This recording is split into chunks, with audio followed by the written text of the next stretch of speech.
Le Kill Gon est le ship le plus populaire du fandom de Hunter x Hunter. Beaucoup de personnes n'ont aucun doute sur le fait que Gon et Killua sont amoureux. Et bien dans cette vidéo, je vais vous résumer tout sur le Kill Gon, que ce soit sur ce qui a été dit, sur les sous-textes romantiques, sur les analyses, sur la direction que va prendre l'auteur, et bien sûr sur les arguments qui sont contre le Kill Gon. Il est assez difficile de rechercher tout ce qui a été dit par la production, parce que la plupart proviennent de magazines japonaises non traduits. Mais dans l'un de ces magazines, Hiroshi Kujina, qui est le réalisateur de l'anime de 2011, a dit, je cite, « Ils ont construit une relation de confiance sans tenir compte du profit ou de la perte, et comptent l'un sur l'autre de tout leur cœur. Gon et Killua sont comme un couple de jeunes mariés. En d'autres termes, Gon est le mari à l'esprit libre, et Killua est une femme qui le soutient silencieusement. C'est pas juste une métaphore mignonne, c'est une reconnaissance claire de la dynamique romantique implicite entre eux. Quand un membre clé de la production dit ça, il ne choisit pas ses mots au hasard. Cette déclaration valide les lectures romantiques. Ce n'est pas une exagération de fans, c'est une dynamique assumée par la production, et elle montre que le parallèle conjugal est délibéré. Cette idée qu'ils forment un couple de mariés n'est pas inventée, elle est vue, ressentie, soulignée par ceux qui ont mis en image leur histoire, et elle donne du crédit à l'idée que Killua est amoureux de Gon, ou au moins qu'il y a un amour émotionnel qui dépasse l'amitié ordinaire. Ensuite, cette déclaration est suivie de celle de Maria Ise, qui est la voix officielle de Killua. En 2022, lors d'une interview, elle a dit explicitement que Killua est amoureux de Gon. My question has to do with something kind of personal to me. So people like me, by people like me, somebody who has a fiance of the same gender, we love Killua. We love Killua and we love God, and a lot of the times we see ourselves in their relationship. And yeah, I'm here to ask that question. Hang on. Do you think Killua is in love with God?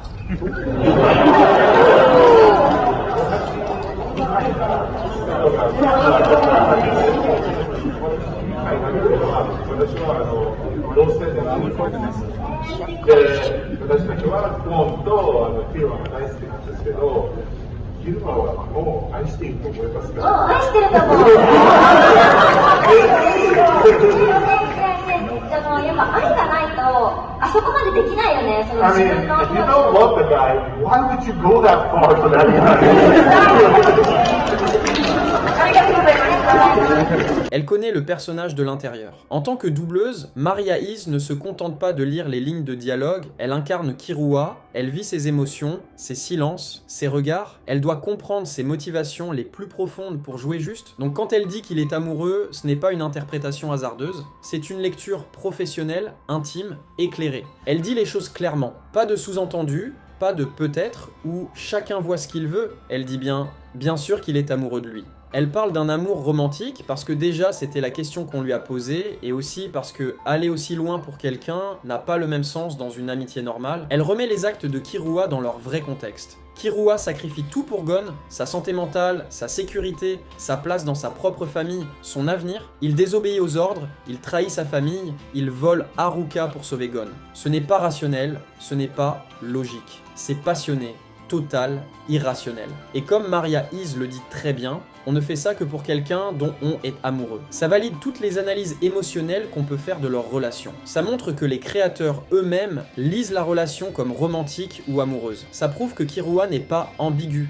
il est amoureux. Point. Ensuite, il y a l'un des animateurs qui a fait des croquis romantiques entre Gon et Killua. Les expressions de Gon et Killua ici sont douces, vulnérables, profondes. Ce n'est pas juste de l'action ou de l'humour, c'est de l'émotion pure, presque comme dans un manga romantique. Killua allongé avec la peluche de Gon contre lui, un geste tendre, quasi amoureux, comme on le verrait chez quelqu'un qui veut sentir la présence de celui qu'il aime. Killua en train de toucher affectueusement le visage de Gon, intimité, silence, complicité, c'est très rare entre simples amis dans les codes narratifs japonais. Le regard partagé entre eux dans la dernière image, ça ressemble à une scène de couple dans une atmosphère calme, privée. Une pièce intime, richement décorée, avec un rideau en arrière-plan, ça évoque un pavillon nuptial ou une tente de cérémonie. C'est un cadre hors du temps, privé, réservé à deux personnes qui se choisissent. Ils sont habillés en tenue traditionnelle qui rappellent des habits de cérémonie ou de mariage dans certaines cultures orientales. Ce genre de costume, assorti avec des détails élégants et sobres, est souvent utilisé pour marquer une union ou un pacte intime. Gon légèrement penché, l'air sûr de lui, calme, posé. Killua détendu, souriant, qui lui touche le front. C'est une scène d'échange affectueux, de promesses silencieuses, typique d'une scène de couple déjà fusionnelle. Ce n'est pas juste deux amis qui discutent. Il y a de la mise en scène, de l'harmonie, une symbolique forte dans la composition. On pourrait carrément y lire une symbolique d'union, comme s'ils venaient de se marier dans leur monde à leur façon. Ces croquis ne sont pas dans l'œuvre finale, mais ils viennent d'artistes qui ont travaillé sur l'animé. C'est donc une lecture interne et créative. Et surtout, ils traduisent la profondeur affective que l'équipe artistique a perçue dans leur relation. Ensuite, il y a l'auteur lui-même qui a dit lors d'un commentaire du chapitre 94 de Hunter x Hunter que les deux hamsters sont étrangement proches, qu'ils s'embrassent souvent bien qu'ils soient tous les deux masculins. Il dit qu'ils sont étrangement proches, il ne dit pas juste amis proches, il parle d'un niveau d'intimité surprenant, hors norme, même pour une amitié.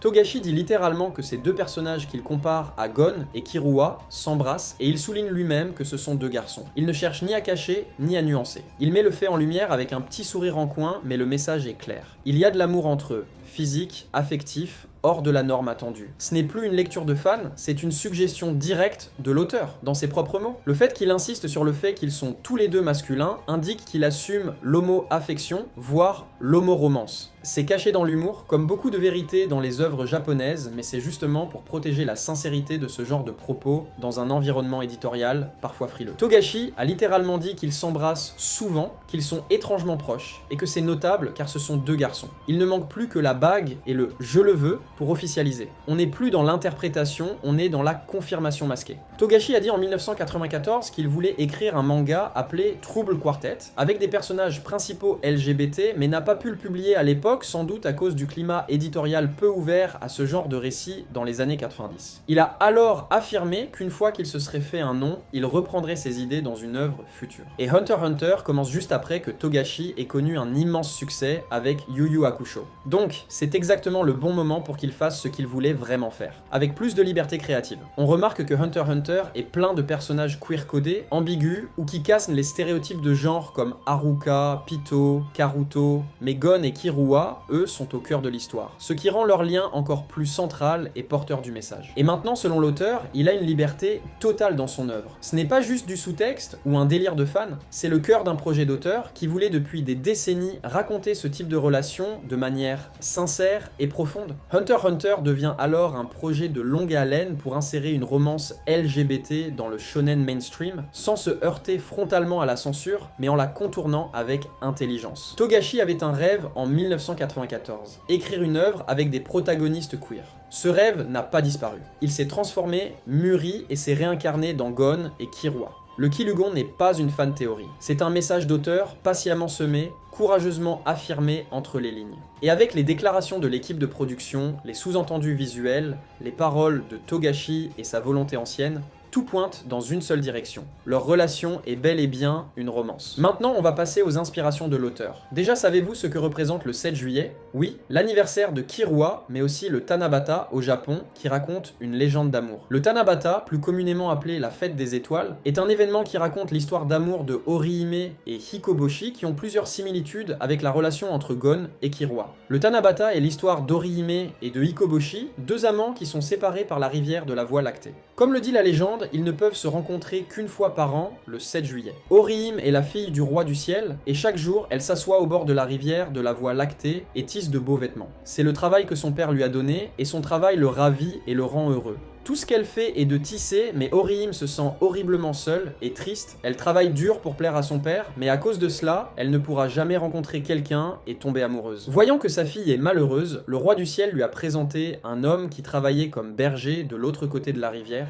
Hikoboshi. Les deux sont tombés amoureux presque à première vue et se sont mariés. Mais avec son nouveau bonheur, Orihime ne se souciait plus du travail qui plaisait à son père. Elle a abandonné son travail, passant son temps avec son amant au lieu de tisser pour son père. En colère contre ces événements, le roi du ciel a séparé les amoureux, bannissant Hikoboshi de l'autre côté de la Voie lactée et interdit aux deux de se rencontrer à nouveau. Ces actions dévastent Orihime, qui le supplie de lui permettre de revoir Hikoboshi une fois de plus. Et le roi du ciel cède, disant à Orihime que si elle termine son tissage et travaille sans relâche, il lui permettra de revoir Hikoboshi le 7 juillet. Le jour arrive, mais il n'y avait pas de pont pour que Orihime retrouve son amant. Désemparé, Orihime s'est mise à pleurer, et en réponse, un troupeau de pies lui a promis qu'il lui ferait un pont avec leurs ailes afin qu'elle puisse traverser et être avec son bien-aimé. Chaque année, le 7 juillet, Orihime et Hikoboshi viennent de chaque côté de la rivière, et si le ciel est clair et sans pluie, les Pi se rassembleront et aideront les deux à se réunir une fois de plus. D'ailleurs, ces Pi sont des Canaries comme Canaria dans Hunter x Hunter qui aidaient les deux amants à se retrouver dans l'arc Zoldyck et les élections. Donc Orihime travaille pour son père et Kirua travaille pour son père. Orihime est triste que son travail l'empêche de tomber amoureuse. Kirua est triste que son travail l'empêche d'être un enfant normal et de se faire des amis.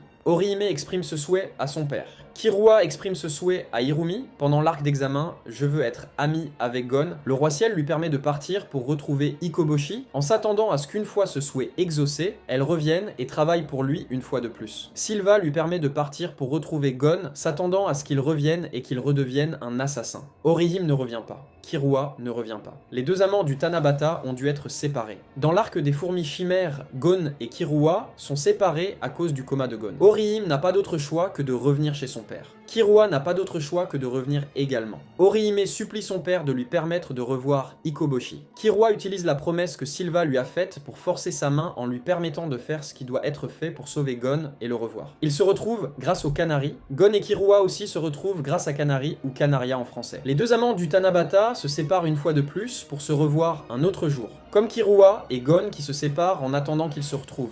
Le Tanabata s'appelle la fête des étoilés et Gon et Kirua se retrouvent souvent devant les étoiles. Le Tanabata est un choix délibéré. Le jour de naissance de Kirua n'est pas anodin. Ce genre de clin d'œil symbolique dans la culture japonaise est très courant et les auteurs savent que les fans attentifs le remarqueront. Kirua est Orihime, un enfant sous emprise parentale, soumis à des attentes impossibles, rêve de liberté et d'amour, protège farouchement son lien avec l'être aimé. Gon est Hikoboshi, figure libre, venue d'un autre monde au sens figuré comme réel, celui qui apporte un sens nouveau à la vie de Kirua, leur amour change le destin de Kirua. Ce parallèle n'est pas anodin ni tiré par les cheveux. Il s'inscrit dans une tradition japonaise de storytelling où la mythologie, la date de naissance et les symboles naturels viennent renforcer silencieusement les messages émotionnels et relationnels. Gon et Kirua sont les Orihime et Hikoboshi du shonen moderne, deux âmes séparées par des forces supérieures, mais qui n'abandonnent jamais l'espoir de se retrouver, guidés par l'amour, la promesse et les étoiles. Toujours sur le Tanabata, pendant Grid Island, Kirua donne à Gon la carte numéro 79, le diamant arc-en-ciel. Cette carte a un effet très particulier dans le jeu. Si elle est offerte à quelqu'un dans une déclaration de mariage, elle garantit une réponse positive à 100%. Togashi a inséré ce moment comme un clin d'œil, un petit détail à double lecture, subtil pour les lecteurs les plus attentifs. Mais comme souvent avec lui, ce qui semble petit ou anodin n'est jamais innocent dans le contexte de ses œuvres. Alors oui, Kirua n'a pas dit dans sa tête « je vais lui faire une demande en mariage », mais c'est justement ça qui rend la scène forte. Ce n'est pas conscient chez lui. Mais l'auteur, lui, choisit cette carte, ce numéro, cette couleur, ce contexte, cette symbolique Tanabata, et ça parle à travers les choix des personnages. C'est ce qu'on appelle du subtexte. C'est le langage de la narration implicite, ce que les personnages font ou disent sans en comprendre pleinement le poids, mais que le lecteur, lui, capte s'il lit entre les lignes. Surtout les couleurs, c'est un arc-en-ciel. L'arc-en-ciel, dans une œuvre moderne, surtout japonaise, n'est jamais un choix graphique neutre, surtout quand le thème est l'amour. Cela renvoie directement au drapeau LGBT et avec Togashi, ce n'est jamais un hasard. Les chiffres 7 et 9 sont inscrits sur la carte. 7 pour le 7 juillet, la date de naissance de Kirua et le jour du Tanabata, la fête des amoureux. 9 pour 99, le numéro de badge de Kirua à l'examen Hunter. Ces deux chiffres lient cette carte intimement à Kirua. Dans un langage narratif codé, c'est une demande implicite mais puissante, Kirua offre une carte dont le seul effet est de garantir un oui à une demande en mariage. Elle représente son identité, le 7 et le 9, et l'amour arc-en-ciel LGBT. Gon l'accepte sans réserve dans une confiance absolue. C'est un acte symbolique de promesse, d'union et de loyauté. Et dans le contexte du Tanabata, plus leur séparation, plus leur future retrouvaille sous les étoiles, ça renforce le mythe. Ils sont deux amants maudits qui s'aiment sans jamais pouvoir se le dire ouvertement, mais tout, absolument tout autour d'eux le crie. J'ai mis le sous-texte romantique du diamant arc-en-ciel dans ce moment de la vidéo parce qu'elle était reliée à la légende du Tanabata. Les prochains sous-textes seront après que je vous raconte l'histoire de l'Izanami et l'Izanagi, la porte de Yumi, et quelques références à Orphée et Eurydice. Ce sont des histoires mythologiques qui ont inspiré Togashi. Dans l'arc de l'examen Hunter, juste après que Gon se soit effondré à la suite de son combat contre Hanzo, il apprend ce qu'il est arrivé à Kirua. L'effet est immédiat. Il panique, cherche Hirumi, le confronte violemment, puis affirme sans détour qu'il ira récupérer Kirua lui-même parce que c'est son ami. Mais ce mot, Ami, répété à outrance, commence rapidement à dépasser sa simple signification littérale. À travers les actions, les symboles et les références mythologiques utilisées par Togashi, il devient clair que Gon ne mène pas une mission de sauvetage ordinaire. Il est en train de rejouer, à sa façon, le mythe éternel de l'amant qui descend aux enfers pour sauver celui qu'il aime. Lorsque Gon, Kurapika et Leorio se rendent au manoir des Zoldyck pour sauver Killua, on leur présente une imposante porte. Yomi He no Tobira, qui est la porte vers Yomi et pas la porte de la vérification que l'anime dit. Yomi, dans la mythologie japonaise, est le royaume des morts. Pas l'enfer chrétien avec ses flammes, mais un lieu froid, vide, où les âmes errent éternellement, dépouillées de but, de chaleur et de sens. Ce n'est pas la punition, c'est la stagnation éternelle. Ce n'est pas qu'une description métaphorique du manoir Zoldyck, Togashi en fait un parallèle explicite. Killua, renvoyé là-bas contre sa volonté après avoir tué un autre concurrent de l'examen, est prisonnier d'un monde qui tue symboliquement son individualité, le réduisant à un pion dans le jeu cruel de sa famille. Son retour à la maison, c'est une mort psychique, c'est l'enfermement dans Yomi. Mais Gon refuse cela. Il ne permet pas à Killua de disparaître dans cette ombre. Comme Izanagi l'a fait pour Izanami, Gon décide de franchir la porte de Yomi, de gravir la montagne de la mort, car Yomi était aussi considéré comme un royaume situé dans les montagnes, et d'aller récupérer celui qu'il aime. Dans la mythologie japonaise, Izanami meurt en donnant naissance au feu, descend à Yomi, et son mari, Izanagi, brisé par son absence, décide de descendre la chercher. Il supplie les dieux de le laisser la revoir, et elle-même demande aux forces de Yomi la permission de revenir vers lui. L'histoire se finit tragiquement, mais ce qui importe, c'est la démarche. Par amour, Izanagi brave les règles du monde et la logique du destin. Et Gon fait exactement cela. Il ignore les dangers, la réputation des Zoldyck, les avertissements, tout ce qui lui importe, c'est Killua. La référence grecque à Orphée et Eurydice est tout aussi forte. Orphée, après la mort de sa bien-aimée, descend aux enfers pour la retrouver, armé uniquement de sa voix et de son amour. Il chante, émeut Hadès lui-même, et se voit offrir une chance de la sauver à condition de ne pas se retourner. Dans Hunter x Hunter, Gon chante aussi avec ces mots. Pendant 7 chapitres, il répète 7 fois que Killua est son ami. Ce n'est pas une stratégie, c'est une confession, une déclaration de dévotion. C'est ce message, l'amour inébranlable qu'il porte à Killua qui convainc toutes les figures qui gardent l'entrée de l'enfer. Zebro l'aide à s'entraîner pour passer la porte de Yumi. Kanari, ému, laisse passer Gon. Goto accepte qu'il retrouve Killua et Silva, qui autorise Killua à partir à une seule condition, ne jamais trahir cet ami. Cette condition fait directement écho à l'interdit d'Orphée. C'est une promesse qui lie Killua. Tant qu'il reste fidèle à l'amour que Gon lui offre, il peut vivre en liberté. Mais s'il le trahit, il retournera en enfer. Ces 3 récits, Izanagi, Izanami, Orphée, Eurydice et Orihime Ikoboshi, ont un noyau commun, 2 êtres profondément liés, séparés par une force extérieure, la mort, les dieux, la famille, la société. Un amour si fort qu'il pousse l'un à défier l'impossible pour retrouver l'autre. Des intermédiaires émus par la sincérité de cet amour qui décident d'aider. Et surtout, le salut passe par une promesse, par la fidélité, par la parole. Togashi ne nous donne pas juste un arc de sauvetage. Il nous donne une réécriture moderne de ces mythes avec une touche de shonen. Il ne suit pas les fins tragiques parce que Hunter x Hunter, malgré ses thèmes sombres, est profondément subversif. Togashi déconstruit les tropes, mais il honore la force des émotions vraies. Ici, il donne à Gon et Killua un amour qui défie la mort, la société et la famille, et qui triomphe. Il serait naïf de penser que Togashi a choisi 3 mythes profondément romantiques par hasard. Tous parlent de couple, de liens amoureux, de sentiments plus forts que la mort. Il aurait pu citer des mythes d'amitié, mais il a choisi des histoires d'amants tragiques et passionnés. Pourquoi ? Parce que même si Gon et Killua ne s'embrassent jamais, leur lien est écrit avec le langage du romantisme, du sacrifice, de la dévotion. Et il s'inspire également de Roméo et Juliette. Alors je vais pas trop développer parce qu'elle est en lien avec un sous-texte romantique que je vous dirai plus tard dans la vidéo. Dans Roméo et Juliette, 2 jeunes gens tombent amoureux instantanément, mais sont séparés par la haine de leur famille. Leur relation est un défi constant aux forces qui veulent les contrôler, un combat contre le destin, les attentes sociales, la violence familiale. Ce sont 2 âmes qui veulent simplement être ensemble malgré tout. Cela fait écho au lien de Gon et Killua. Killua est né dans une famille qui l'a privé d'amour, d'émotions sincères et surtout de libre arbitre. Comme Juliette, il est enfermé dans une structure sociale qui l'utilise comme un pion. Et Gon, comme Roméo, est celui qui arrive de l'extérieur, qui n'est pas lié à ce monde violent et figé, mais qui va bouleverser l'ordre établi simplement en aimant. Les Montaigu et Capulet représentent les structures familiales rigides, les attentes, les obligations. Chez les Zoldyck, on retrouve exactement cette logique. Hirumi, Silva, Kikyo, tous incarnent l'idée que Killua n'a pas le droit de décider par lui-même qui il aime, ce qu'il veut, qui il est. Ils veulent qu'il reste un Zoldyck, un assassin sans cœur, Mais Gon, par sa pureté, par sa sincérité, devient une menace à cet ordre. Il devient le Roméo qui transgresse les interdits pour rejoindre Juliette. Il brave tout, même la mort symbolique, Yomi, pour le faire. Ce qui est beau ici, c'est que Togashi joue avec les codes de la tragédie romantique. Il évoque Roméo et Juliette, comme il évoque Orphée et Eurydice. Il nous fait croire que l'histoire de Gon et Killua va suivre cette voie, la séparation, le sacrifice, la perte, la douleur. Mais Hunter x Hunter n'est pas un récit tragique. C'est une œuvre qui subvertit. Togashi prend ces figures romantiques déchirées et, au lieu de les laisser se briser, il leur donne une chance de vivre. Il ne répète pas Roméo et Juliette, il le dépasse. Là où Shakespeare donne la mort à ses héros, Togashi leur donne une vie, un avenir. Maintenant, on va passer au sous-texte romantique, et vu qu'on reste sur Roméo et Juliette, on va parler du Shinju. Ce sous-texte romantique est assez connu, mais bon, je vais quand même développer ça. Au chapitre 286, il y a le concept de Shinju, qui veut dire double suicide comme un aveu romantique, voire comme une déclaration d'amour tragique et bouleversant.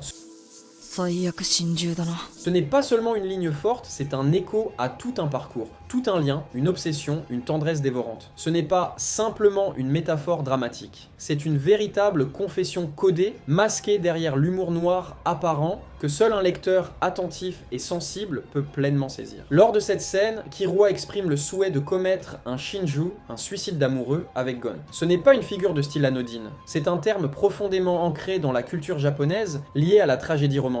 Il ne s'agit pas d'un simple pacte de mort, mais d'un acte de dévotion extrême. Un amour si fort qu'il persiste même au-delà de la vie. Et après avoir dit ça, Killua dit qu'il plaisantait, mais ce souhait n'est pas comme une plaisanterie. Et c'est là qu'intervient Méléoron. Sa présence, a priori anodine, est en réalité essentielle. Il joue le rôle du témoin objectif, un personnage extérieur qui ne partage pas l'histoire de Gon et Killua, mais qui en perçoit la profondeur. Lorsqu'il voit l'expression du visage de Killua, triste, abattu, brisé après avoir été repoussé par Gon, il comprend qu'il se passe quelque chose de plus profond. Il sent que Killua ne dit pas tout. Il ne peut pas tout dire. Tu ne peux pas me le dire, et tu ne vas pas me le dire. Pas vrai? Cette ligne est cruciale. Elle désigne l'existence d'un sentiment indicible, trop profond, trop douloureux, trop intime pour être mis en mots. Ce sentiment, c'est l'amour de Killua pour Gon, et Méléoron le perçoit même s'il ne peut pas le nommer. Togashi renforce cette idée visuellement. À partir de cette déclaration, le visage de Killua est caché. Il n'y a plus de monologue interne, pas de regard frontal. Le lecteur, tout comme Méléoron, n'a plus accès à ses pensées. Il devient invisible, insaisissable. Cela souligne la gravité de ce qu'il ressent, de ce qu'il cache. Et pour couronner le tout, une étoile filante vient sceller cette scène. C'est un rappel direct d'un moment intime sur l'île de la baleine, quand Gon et Killua avaient fait le vœu de rester ensemble. À l'époque, ce vœu était scellé sous les étoiles. Ici, ce vœu refait surface, mais dans une lumière tragique. Ce n'est plus un simple souhait d'amitié ou de compagnonnage. C'est un engagement d'amour absolu, même dans la mort. Killua, en voulant mourir avec Gon, ne fait pas que céder au désespoir. Il veut honorer une promesse, celle de rester ensemble pour toujours. Et dans son esprit, si cela ne peut plus se faire dans la vie, alors ce sera dans la mort. Killua dit qu'il retournera auprès de Gon après avoir rechargé. Il demande à Méléoron de trouver Knuckle et d'évaluer la situation. Il mentionne brièvement que Moro pourrait être en danger. Il précise aussi qu'il ne faut pas exclure la possibilité d'une retraite. Méléoron demande « Et vous deux ?» Ce qui signifie clairement « Et toi et Gon, vous comptez vous retirer aussi ?» Killua répond que Gon ne bougera pas dans cet état. Puis il ajoute que dans le pire des cas, ils mourront ensemble. À ce moment, Méléoron le regarde très sérieusement. Killua tente d'alléger l'atmosphère en disant qu'il plaisantait, mais Méléoron n'y croit pas. Il a vu à quel point Killua avait l'air blessé quand Gon lui a dit de rester en dehors de ses affaires. C'est ici qu'un mot précis fait toute la différence. Killua emploie le terme Shinju. Shinju n'est pas un simple double suicide. Ce mot porte une connotation extrêmement spécifique dans la culture japonaise. Il évoque un pacte de mort volontaire entre deux personnes liées par l'amour. Le plus souvent, dans des récits tragiques. Il ne s'agit pas simplement de mourir au même moment, il s'agit de choisir de mourir ensemble, dans l'idée de ne jamais être séparés, même dans l'au-delà. Les traductions, même les plus fidèles, ne capturent jamais entièrement cette nuance. Certaines versions traduisent par « s'embraser ensemble » ou « mourir tous les deux », mais aucune ne transmet le poids romantique et tragique de ce mot. Killua ne dit pas qu'il n'aura pas le choix. Il ne dit pas que Gon l'entraînera avec lui. Il dit « je ne le laisserai pas mourir seul ». Et c'est ça qui fait mal. Alors pourquoi insister sur le fait que le sens ici est romantique et pas seulement amical ou fraternel? Il y a 3 raisons. De 1, dans la littérature et le théâtre japonais, le mot Shinju est quasi exclusivement lié à l'amour romantique. Tu ne le retrouves pas dans les contextes amicaux ou familiaux, sauf dans des variantes spécifiques, comme le suicide familial par exemple, qui est explicitement nommé autrement. De 2, Togashi connaît parfaitement le poids de ce mot. Il aurait pu utiliser d'autres expressions comme Ikarugo plus tard, qui dit simplement « mourir ensemble », Pas de sous-texte, juste un fait. Le fait que Killua, lui, choisisse Shinju indique une intention émotionnelle forte. Et enfin, Killua, tout au long de l'arc, fait preuve d'une intuition impeccable. Il voit clair dans tout, dans les intentions de Neferpitou, dans l'état émotionnel de Gon, dans la stratégie de ses ennemis. Quand il dit qu'un Shinju risque d'arriver, il a raison. Ce que cette scène nous montre, en réalité, c'est que Killua est prêt à l'amour absolu, même si cet amour n'est jamais nommé. C'est un amour qui va jusqu'à la mort. Pas parce qu'il est dramatique ou impulsif, mais parce qu'il est fidèle jusqu'au bout. Et c'est ce non-dit, ce silence pesant entre deux garçons qui ne savent pas comment exprimer ce qu'ils ressentent, qui rend cette scène si tragiquement belle. Prochain sous-texte romantique, Gon dit à l'épisode 70 « Killua Janakia Dam Nanda » qui veut dire « Si ce n'est pas Killua qui tient le ballon, ça ne va pas. Si ce n'est pas Killua, ça ne marchera pas. » Les deux phrases utilisent la forme conditionnelle négative, souvent traduite comme une nécessité ou une exclusivité en japonais. Il faut que ce soit, ça doit être, je ne veux personne d'autre que... Mais ce qui compte ici n'est pas seulement ce que Gon dit, mais comment il le dit. Et surtout, la réaction de Killua. À la première phrase, Killua ne réagit pas. Mais à la seconde, il halète, reste figé avec une expression bouleversée, respire lourdement, avant de sourire et baisser les yeux, caché sous sa frange. Il est complètement désarçonné. Pourquoi ? Parce que cette phrase est culturellement lourde de sous-entendus. En japonais, cette tournure est souvent utilisée dans les confessions amoureuses. Elle a l'effet de dire « ça ne peut être que toi » ou même, dans un registre très romantique, « tu es l'élu de mon cœur ». Cette expression est si chargée que si vous la recherchez sur Google, vous tomberez sur des paroles de chansons d'amour, des forums sur les déclarations de sentiments et des guides pour bien se confesser. Bien sûr, Gon ne fait pas une déclaration romantique, ici il parle d'un match de balle aux prisonniers. Mais la langue japonaise porte du sous-texte et ici, ce sous-texte est reçu plein fouet par Killua. Et ce n'est pas anodin. Cette phrase, Killua ne l'oublie pas. Elle revient, des épisodes plus tard, dans un montage de souvenirs centrés sur leur relation, comme un point d'ancrage émotionnel, un tournant intime, mais c'est un autre sous-texte que je développerai après. Et pour souligner à quel point cette phrase importe, les créateurs de l'anime l'ont répété 3 fois dans les previews, avec Gon la disant joyeusement, et Killua répondant avec un embarras toujours grandissant. Ces previews, bien qu'en dehors du récit principal, fonctionnent comme une extension du caractère des personnages, et montrent que les scénaristes eux-mêmes ont compris à quel point cette phrase était importante dans la dynamique Gon-Killua. Et cette nuance, même si elle semble minime, est capitale. Car dans le japonais, le nom propre remplace facilement un pronom personnel, ce qui permet à Killua et au spectateur d'entendre cette phrase comme adressée directement à lui. Pas juste c'est lui qui doit le faire, mais ça ne peut être que toi, Killua. Et cette fois, ce ne sont pas les fans qui surinterprètent, c'est l'œuvre elle-même qui place cette phrase au centre d'une tension émotionnelle énorme. Togashi savait ce qu'il faisait, l'anime le savait, et Killua l'a senti, dans son cœur. Dans les dramas, les mangas et les animés romantiques, cette phrase est une formule courante de confession d'amour. Gon, dans toute sa sincérité, ne fait que dire ce qu'il pense. C'est soit Killua ou rien. Mais il ne réalise pas que les mots qu'il emploie ont un sous-texte profondément romantique dans sa culture. Et nous, spectateurs ainsi que Killua, on entend quelque chose de plus. C'est l'équivalent émotionnel de dire « je t'aime » sans le savoir, et que la personne en face, elle, le sait très bien. Killua, qui connaît cette connotation, perçoit toute la portée de la phrase. Et c'est pour ça qu'il halète, bug, rougit, baisse les yeux. Ce ne sont pas juste des mimiques d'embarras, c'est la réaction d'un garçon qui vient, sans prévenir, de se faire dire qu'il est irremplaçable par la personne qu'il aime, même si ce n'était pas intentionnel. Ce genre de tension, où le sentiment romantique existe à sens unique sans jamais être nommé, est un pur style Togashi. Il ne force rien, il suggère, il laisse l'émotion flotter dans l'air, il montre comment une phrase innocente peut bouleverser quelqu'un qui aime en silence. Des gens tombent amoureux sans être sûrs que ce soit réciproque. Des gens entendent des mots qui semblent banals pour l'un, mais qui touchent quelque chose de profond chez l'autre. Ce moment capture ça à la perfection. Maintenant, passons au sous-texte romantique. Gon, tu es la lumière. Cette scène-là, c'est un moment de bascule. C'est le moment où Killua, brisé, épuisé, vulnérable au plus haut point, voit Gon comme une force presque surnaturelle, comme quelque chose de trop lumineux pour qu'il puisse l'approcher sans être aveuglé, et pourtant, il le veut. Il veut rester près de cette lumière, même s'il pense ne pas la mériter. Il y a quelque chose de profondément romantique dans ce désir-là. Pas forcément romantique au sens couple, mais romantique au sens littéraire, dans l'admiration, dans la dévotion, dans le fait de se sentir tout petit face à l'autre, et de vouloir rester auprès de lui quand même. Killua est accablé par la honte, par la peur, par l'idée qu'il est lâche, inutile. Tout le monde le rejette, le rabaisse, lui renvoie son insécurité en pleine figure. Il pense perdre Gon.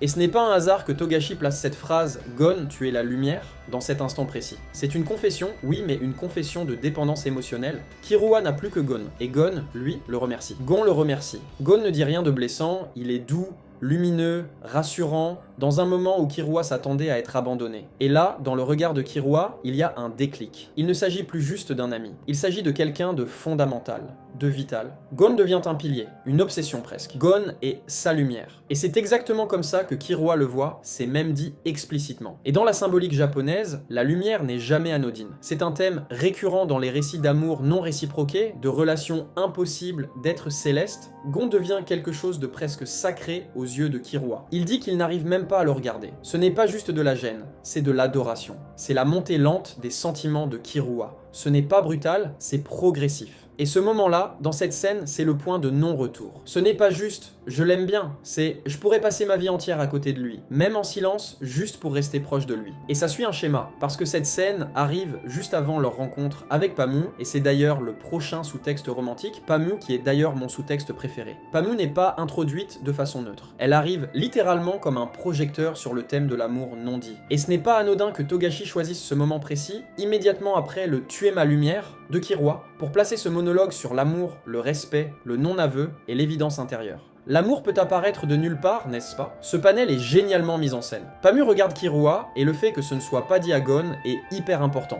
C'est comme si elle le regardait et lui disait « Toi, tu sais ?» Togashi ne laisse jamais rien au hasard, et quand on suit sa logique narrative jusque dans les marges, on sent à quel point il trace une ligne claire de développement émotionnel chez Killua, ligne qui ne peut pas être réduite à de la simple amitié. La scène à la salle de sport est d'une tendresse poignante quand on la regarde dans cette perspective. Killua qui demande si Gon a déjà eu un rencard, mais surtout Killua qui, ensuite, s'ouvre complètement. Depuis qu'on est ensemble, je veux rester avec toi pour toujours.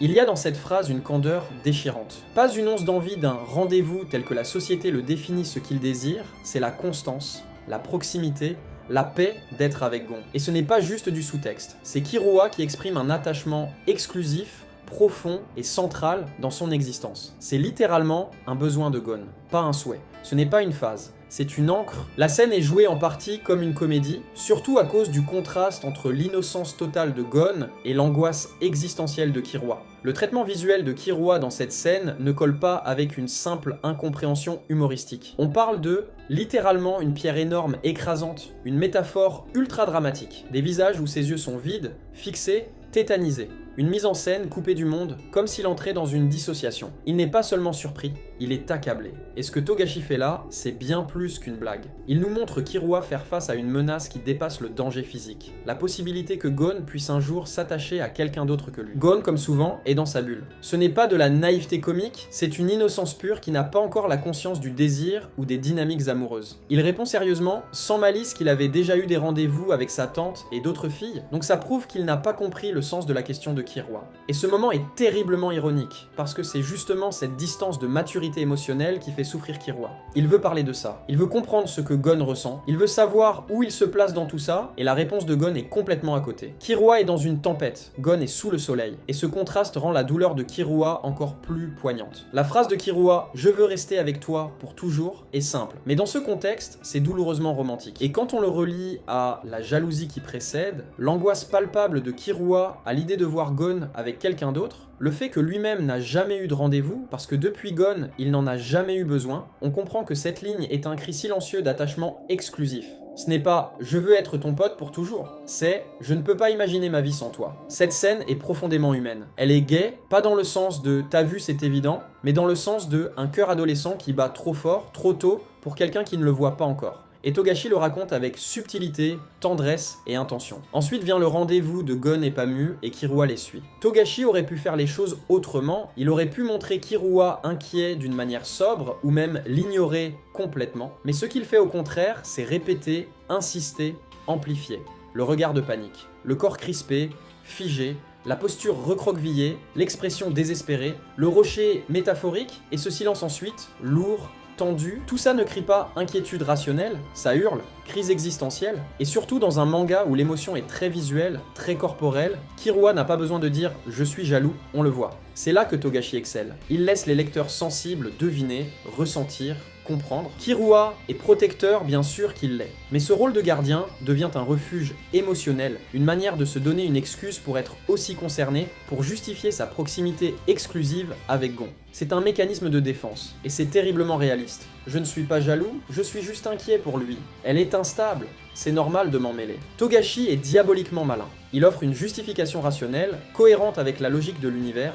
Gon n'a pas de naine, il est vulnérable, Pamu est instable, donc il faut le surveiller. Mais il surjoue tellement les réactions de Killua que ça devient limpide. Cette excuse n'est qu'un masque. Et c'est précisément cette dissonance entre ce que Killua dit et fait, je dois juste m'assurer qu'il va bien, et ce que Togashi nous montre visuellement et émotionnellement, Killua en train de suffoquer de jalousie et d'anxiété, qui fait que le sous-texte devient si évident. Togashi n'a pas besoin de cette scène pour faire avancer l'intrigue. Le but de la scène, ce n'est pas la sécurité de Gon, c'est la crise émotionnelle de Killua. Et l'excuse du naine, aussi logique soit-elle dans l'univers, sert surtout à permettre à Killua d'être là sans devoir avouer pourquoi il le fait vraiment. Togashi donne à Killua la permission d'agir comme une petite amie jalouse, tout en gardant la façade du frère protecteur. Et il sait très bien que le lecteur attentif ne sera pas dupe. Il faut que je le suive, il n'a pas de naine. C'est le prétexte. Mais le vrai message est ailleurs. Killua est en train de se rendre compte qu'il ne supporte pas l'idée que Gon puisse appartenir à quelqu'un d'autre. Et là encore, Togashi s'en sort sans jamais rien dire à voix haute, mais en jouant avec nos perceptions, nos émotions et les silences pleins de sens. C'est du pur art narratif. Vous vous rappelez du sous-texte « Tu es le seul pour moi » de Gon? On va le réutiliser. Quand Killua affronte Ramoto, Killua se souvient de cette phrase et ça lui permettra de retirer l'aiguille. Killua ne repense pas à ce moment au hasard. Il repense à la première fois où il s'est senti nécessaire, irremplaçable, digne, après une vie entière d'être conditionné à croire qu'il est un outil, un tueur, un pion. Ce souvenir, c'est l'antidote à l'aiguille dans son crâne. Et Togashi le met en évidence visuellement. Le panel est plus grand, le texte est lisible clairement, c'est le dernier flashback avant le moment clé. Et l'adaptation 2011 fait le même choix. Ce n'est pas juste un hasard de mise en page, c'est un choix délibéré d'adaptation pour en souligner l'importance. Et je le rappelle, on est toujours dans un contexte romantique. Pendant que Killua saigne, se bat et se libère de sa propre torture mentale, Gon est littéralement en rendez-vous. C'est Pamu qui est avec Gon, c'est elle qui rit, qui est heureuse, qui entre dans sa bulle personnelle. Mais c'est Killua qui, de loin, le protège, l'aime, souffre et grandit. Et ce contraste brutal entre l'intimité superficielle du rendez-vous et l'intimité profonde du sacrifice de Killua rend le point encore plus clair. Pamu peut être la prétendante, mais Killua est celui que Gon a choisi, celui qui est là dans la douleur, dans le silence, dans l'ombre. Et c'est pour ça que le « je veux rester avec toi pour toujours » frappe aussi fort. Parce qu'il ne le dit pas dans un moment léger ou dans une confession mignonne. Il le dit alors qu'il est déchiré à l'idée que leur lien puisse changer, qu'il puisse perdre Gon. Qu'un jour, Gon dise cette phrase « Killua ja nakia damnanda » à quelqu'un d'autre, ou pire, qu'il ne la dise plus jamais à Killua. Et il y a même un parallèle que j'aimerais souligner. Gon est en rendez-vous dans une situation techniquement romantique, et Gon peut ne pas sortir avec Pamu cherche une excuse, celle de s'entraîner pour sauver Kaito. Gon ne ment pas à Pamu. Il pense vraiment que sa priorité est de sauver Kaito, de s'entraîner, de devenir plus fort. Mais ce qui est fascinant, c'est comment Togashi utilise cette vérité pour construire du sous-texte. Il ne ressent aucune attirance pour Pamu, encore heureux, elle est majeure, aucune impulsion émotionnelle qui le pousserait à reconsidérer ses priorités. Et c'est là la différence cruciale avec Killua. Gon est prêt à tout risquer pour Killua. Il priorise Killua émotionnellement, il le rassure, l'inclut, s'attache à sa présence. Et dans une scène miroir, Killua, lui, s'arrache littéralement l'aiguille pour sauver Gon. Donc oui, Gon pense ce qu'il dit à Pamu, mais il ne se rend pas compte qu'en parallèle, il est déjà dans une dynamique émotionnelle ultra prioritaire avec Killua. Le parallèle est lorsque Gon et Killua étaient sur l'île de la baleine, Gon dit clairement à Killua de rester avec lui, qu'il aimait être avec lui. Il ne cherche aucune excuse, il ne fait aucune réserve.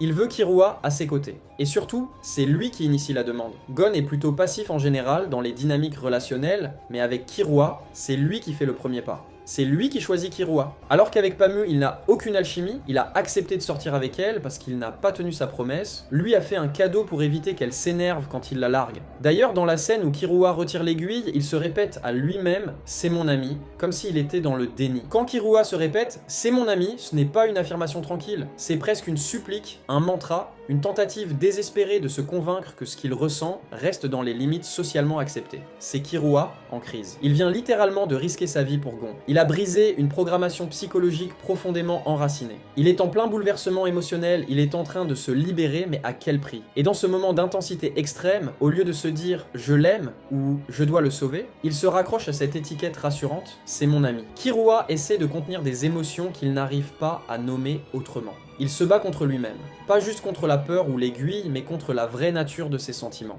Et Togashi le met en scène d'une manière incroyablement humaine. Au lieu de rendre cela explicite, il nous montre un Killua qui se débat intérieurement en tirant la ligne de ce qu'il est autorisé à ressentir. C'est du génie narratif en fait, parce que Togashi n'a pas besoin de faire dire à Killua « je suis amoureux ». Il nous le fait ressentir. Ce « c'est mon ami » n'est pas une simple constatation. C'est une tentative de cadrer quelque chose qui déborde. Quand Pamu entre dans l'équation, Togashi fait exploser le calme apparent de Killua. Jusque-là, il gérait son rôle auprès de Gon, tant bien que mal, même dans la douleur. Mais là, tout à coup, Gon donne une attention très chargée émotionnellement à quelqu'un d'autre. Et Killua devient amer, sèche les questions de Gon à propos de Pamu, rejette ses propres inquiétudes en les projetant ailleurs. Ce n'est pas seulement parce que Pamu est instable ou plus âgé, Killua ne veut pas que Gon ressente quoi que ce soit pour quelqu'un d'autre. Killua est littéralement en position de rival amoureux déguisé. Main sur les hanches, c'est un langage corporel confiant, limite possessif, très « je prends le contrôle ici ». Son attitude change radicalement dès qu'il pense que Gon pourrait préférer Pamu à lui. Et c'est là que ça bascule en effondrement émotionnel pur. Il pleure, il s'effondre, il doute de sa valeur auprès de Gon, pas en tant que coéquipier, mais comme la personne qui est censée être la plus importante pour lui. Et cette ligne, tu pars du principe qu'il ne te détestait pas, elle est sauvage. Elle sonne comme une tentative de sabotage, mais aussi comme une projection brute de sa propre peur. Killua ne veut pas que Pamu ait une place dans le cœur de Gon, donc il remet en question cette place lui-même, même s'il sait que c'est faux. Il sait que Gon tient à Pamu. Il l'a entendu, il l'a vu, mais il ne veut pas l'accepter. Parce que pour lui, ça veut dire « et si Gon ne tenait pas à moi autant qu'à elle ?» C'est pour ça que cette sous-intrigue est brillante. Ce n'est pas juste un détour comique, c'est une cristallisation du cœur du conflit intérieur de Killua. A-t-il le droit d'être aimé comme il le voudrait par Gon? Et Togashi, comme toujours, choisit l'ambiguïté avec intention. Parce que tout est là, limite crié, mais jamais dit. Et quand Killua s'effondre, Pamu reconnaît les sentiments de Killua et dit « la personne dont Gon a le plus besoin, c'est toi ». Et là, bizarrement, Killua devient gentil avec Pamu. Cette phrase, c'est exactement ce que Killua avait besoin d'entendre. Elle agit presque comme un « je te vois, je comprends ce que tu ressens, et tu n'as pas à avoir peur ». Et à partir de là, le changement est immédiat. Killua cesse de rejeter Pamu, il se radoucit visiblement, il reprend son rôle protecteur, mais cette fois en paix avec lui-même. C'est aussi ce moment-là, symboliquement, où Killua accepte ses sentiments, même si ce n'est pas encore verbalement ni consciemment. Il cesse de lutter contre Pamu parce qu'au fond, elle lui dit « tu n'as pas à avoir peur, il tient à toi ». C'est toi qu'il veut à ses côtés, et la douceur nouvelle de Killua après ça, c'est de la gratitude pure, mais aussi du soulagement. Pour la première fois, il n'est plus seul avec ses sentiments. Donc pourquoi Togashi a fait introduire Pamu qui de base est amoureuse de Nov, mais qui essaye de voler Gon à Killua alors que techniquement ça n'a aucun impact dans l'intrigue? C'est pour montrer que Killua est amoureux de Gon. Togashi n'avait littéralement aucune raison de faire en sorte que Pamu tombe amoureuse de Gon alors que de base elle aimait Nov. Ça n'avait littéralement aucun impact ni intérêt dans l'intrigue. Cette histoire de rendez-vous amoureux était juste là pour nous montrer que Killua était jaloux. Et même le fait que Killua retire l'aiguille de Hirumi précisément à ce moment là dans un contexte romantique avec une phrase romantique, c'est clairement là pour nous dire que c'est Killua qui méritait d'être en rendez-vous amoureux avec Gon Papamu. L'auteur pouvait littéralement juste nous mettre une scène où Gon perd son naine et se fait attaquer, et Killua qui vient le sauver en retirant l'aiguille sans avoir de contexte romantique. Mais non, Togashi a choisi un rendez-vous amoureux justement pour faire comprendre au lecteur attentif que Killua est amoureux. Prochain sous-texte, la comparaison romantique de Hisoka. Lorsqu'Hirumi détaille les conséquences mortelles du pouvoir d'Haruka, deux types de victimes sont évoqués. La personne qui refuse ou n'arrive pas à exécuter les demandes et la personne qu'elle aime le plus. La personne qui refuse ou n'arrive pas à exécuter les demandes est celle avec qui elle a passé le plus de temps. Immédiatement après, Hisoka conclut que Gon mourrait dans les deux cas si Killua refusait une demande ou qu'il n'arrive pas à satisfaire les demandes de Haruka. Ce raisonnement est accepté sans la moindre objection. Pourquoi? Parce qu'il s'impose comme une évidence. Mais ce qui rend ce passage encore plus fascinant, c'est le choix de narration et de mise en scène. Au moment où Hirumi explique ses règles, le manga illustre son propos par un exemple visuel précis et chargé de symbolisme. Un couple romantique, hétérosexuel, adulte, un moment intime et profondément amoureux. Ce n'est pas anodin. Togashi, en tant qu'auteur méticuleux, aurait pu illustrer cette règle par des enfants, des frères et sœurs, ou des amis. Mais il choisit un couple romantique, et à travers lui, une image universellement reconnue comme le symbole de l'amour profond. Ce choix narratif et symbolique associe immédiatement le concept de personne la plus importante à un amour de nature romantique. Cela ne veut pas dire que tous les liens évoqués dans cette règle doivent être romantiques, mais cela signifie que le contexte choisi pour illustrer cette règle est un contexte romantique, et que ce dialogue sert de référence émotionnelle pour le lecteur. Et juste après cette mise en scène, Hisoka affirme que Gon est la personne que Killua aime le plus. Il ne dit pas « il passe beaucoup de temps avec lui uniquement ». Il devine sans hésiter que Gon est l'attachement central, exclusif et vital pour Killua. Son raisonnement fait écho à la scène précédente, où le lien entre amour et perte est présenté par Hirumi. Togashi maîtrise parfaitement le langage de la narration visuelle et émotionnelle. Ce n'est pas un auteur qui fait les choses à la légère. Le parallèle entre le couple romantique hétérosexuel et Killua Gon est délibérément laissé ouvert, comme un fil rouge sous-jacent dans toute leur relation. Il ne l'explicite pas frontalement, c'est exactement ce qui rend cette tension si forte. La dynamique Killua-Gon, depuis le début de l'œuvre, est construite sur des marqueurs que la fiction utilise traditionnellement pour les romances. Jalousie, dévotion totale, sacrifice personnel, attachement exclusif, crise existentielle lorsque l'autre est en danger, et ici, menace de mort partagée, justement parce que l'autre est la personne la plus importante. Et maintenant, on va passer aux adaptations animées. Je pense avoir mentionné tous les sous-textes romantiques. L'opening 1 de la version 1999. Les paroles sont « Je mets mes bras autour de tes épaules, et ma main dans la tienne, parce que je veux être ton amoureux, parce que je veux être ton ami. »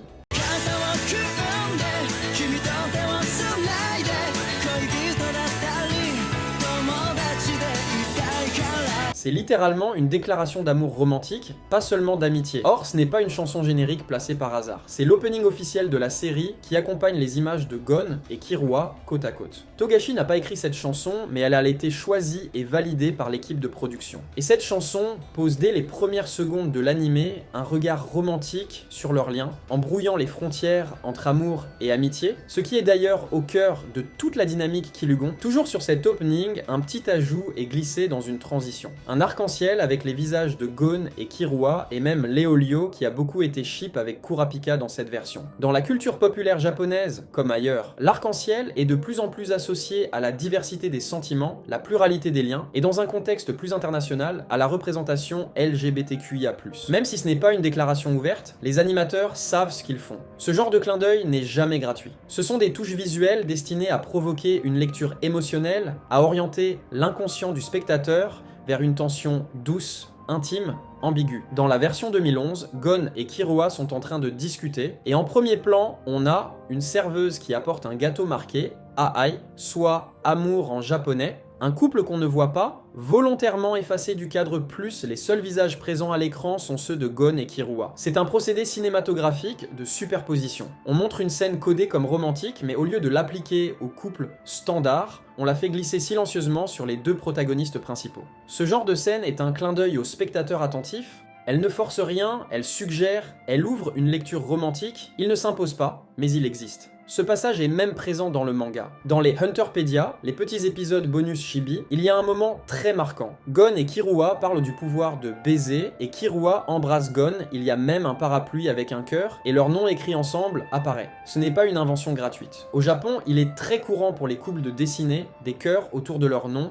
des parapluies partagés avec leur prénom dessous, souvent vu comme symbole d'union romantique à l'école. Ce code visuel est connu des enfants, des ados, des adultes. Il est immédiatement associé à l'idée d'un couple. Et ici, même dans une version humoristique, l'anime choisit d'associer ces symboles au chibi de Gon et Killua. Cela montre que l'idée d'un lien romantique entre eux n'est pas une invention des fans, mais quelque chose que l'anime joue, assume et transmet avec douceur. Mais attention, le Hunterpedia est une série de mini-sketchs humoristiques en chibi, placés à la fin de certains épisodes de la version 2011. Ils sont remplis de gags exagérés, de stéréotypes, comme les saignements de nez pour signifier l'excitation, et ne doivent pas être pris au pied de la lettre. Ce sont des blagues typiques de l'animation japonaise, souvent utilisées pour rire des clichés d'anime, et non pour révéler la vérité des personnages. Comme par exemple la scène où Killua saigne du nez devant la fille à la poudre d'or, alors que dans le canon même du manga, Killua dit explicitement qu'il trouve dégoûtant les garçons qui s'excitent facilement devant des filles. Juste, je mets le Hunterpedia dans la vidéo parce que ça renforce des éléments déjà présents dans le canon. L'animé de 2011 romantise clairement la relation entre Gon et Killua, et c'est ni accidentel ni anodin. C'est un choix artistique et narratif conscient, et il ne faut surtout pas le minimiser, même si ce n'est pas Togashi lui-même qui l'a animé. Quand un studio adapte un manga, il fait des choix. Cadrage, ambiance, musique, ajout de scènes, ralenti, etc.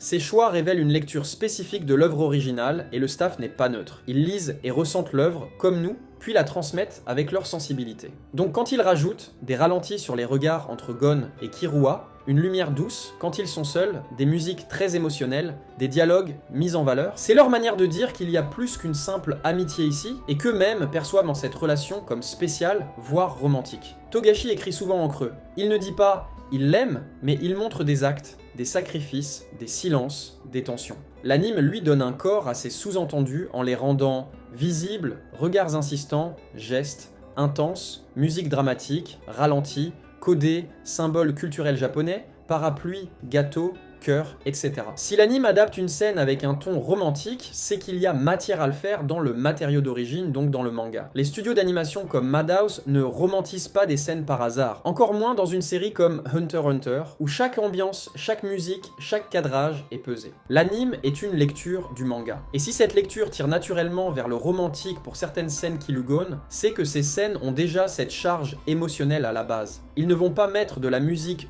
douce, un plan ralenti sur des regards et des réactions dignes d'un drama amoureux juste pour le fun. Ça veut dire que la matière est déjà là dans le manga, même si elle est plus implicite. En plus, aucune scène n'est inventée. Donc si on ressent une tension romantique dans l'anime, c'est parce qu'elle est déjà présente dans le texte original, mais rendue plus lisible visuellement. C'est le manga qui contient le potentiel romantique, et c'est l'anime qui l'exprime avec les outils propres à son format. La mise en scène, le son, le rythme. On ne peut pas comparer un manga statique en noir et blanc avec narration implicite à un anime dynamique, coloré, accompagné de sons, voix, musique et animation. Ce sont deux médias avec des langages artistiques totalement différents. Le manga demande une lecture active.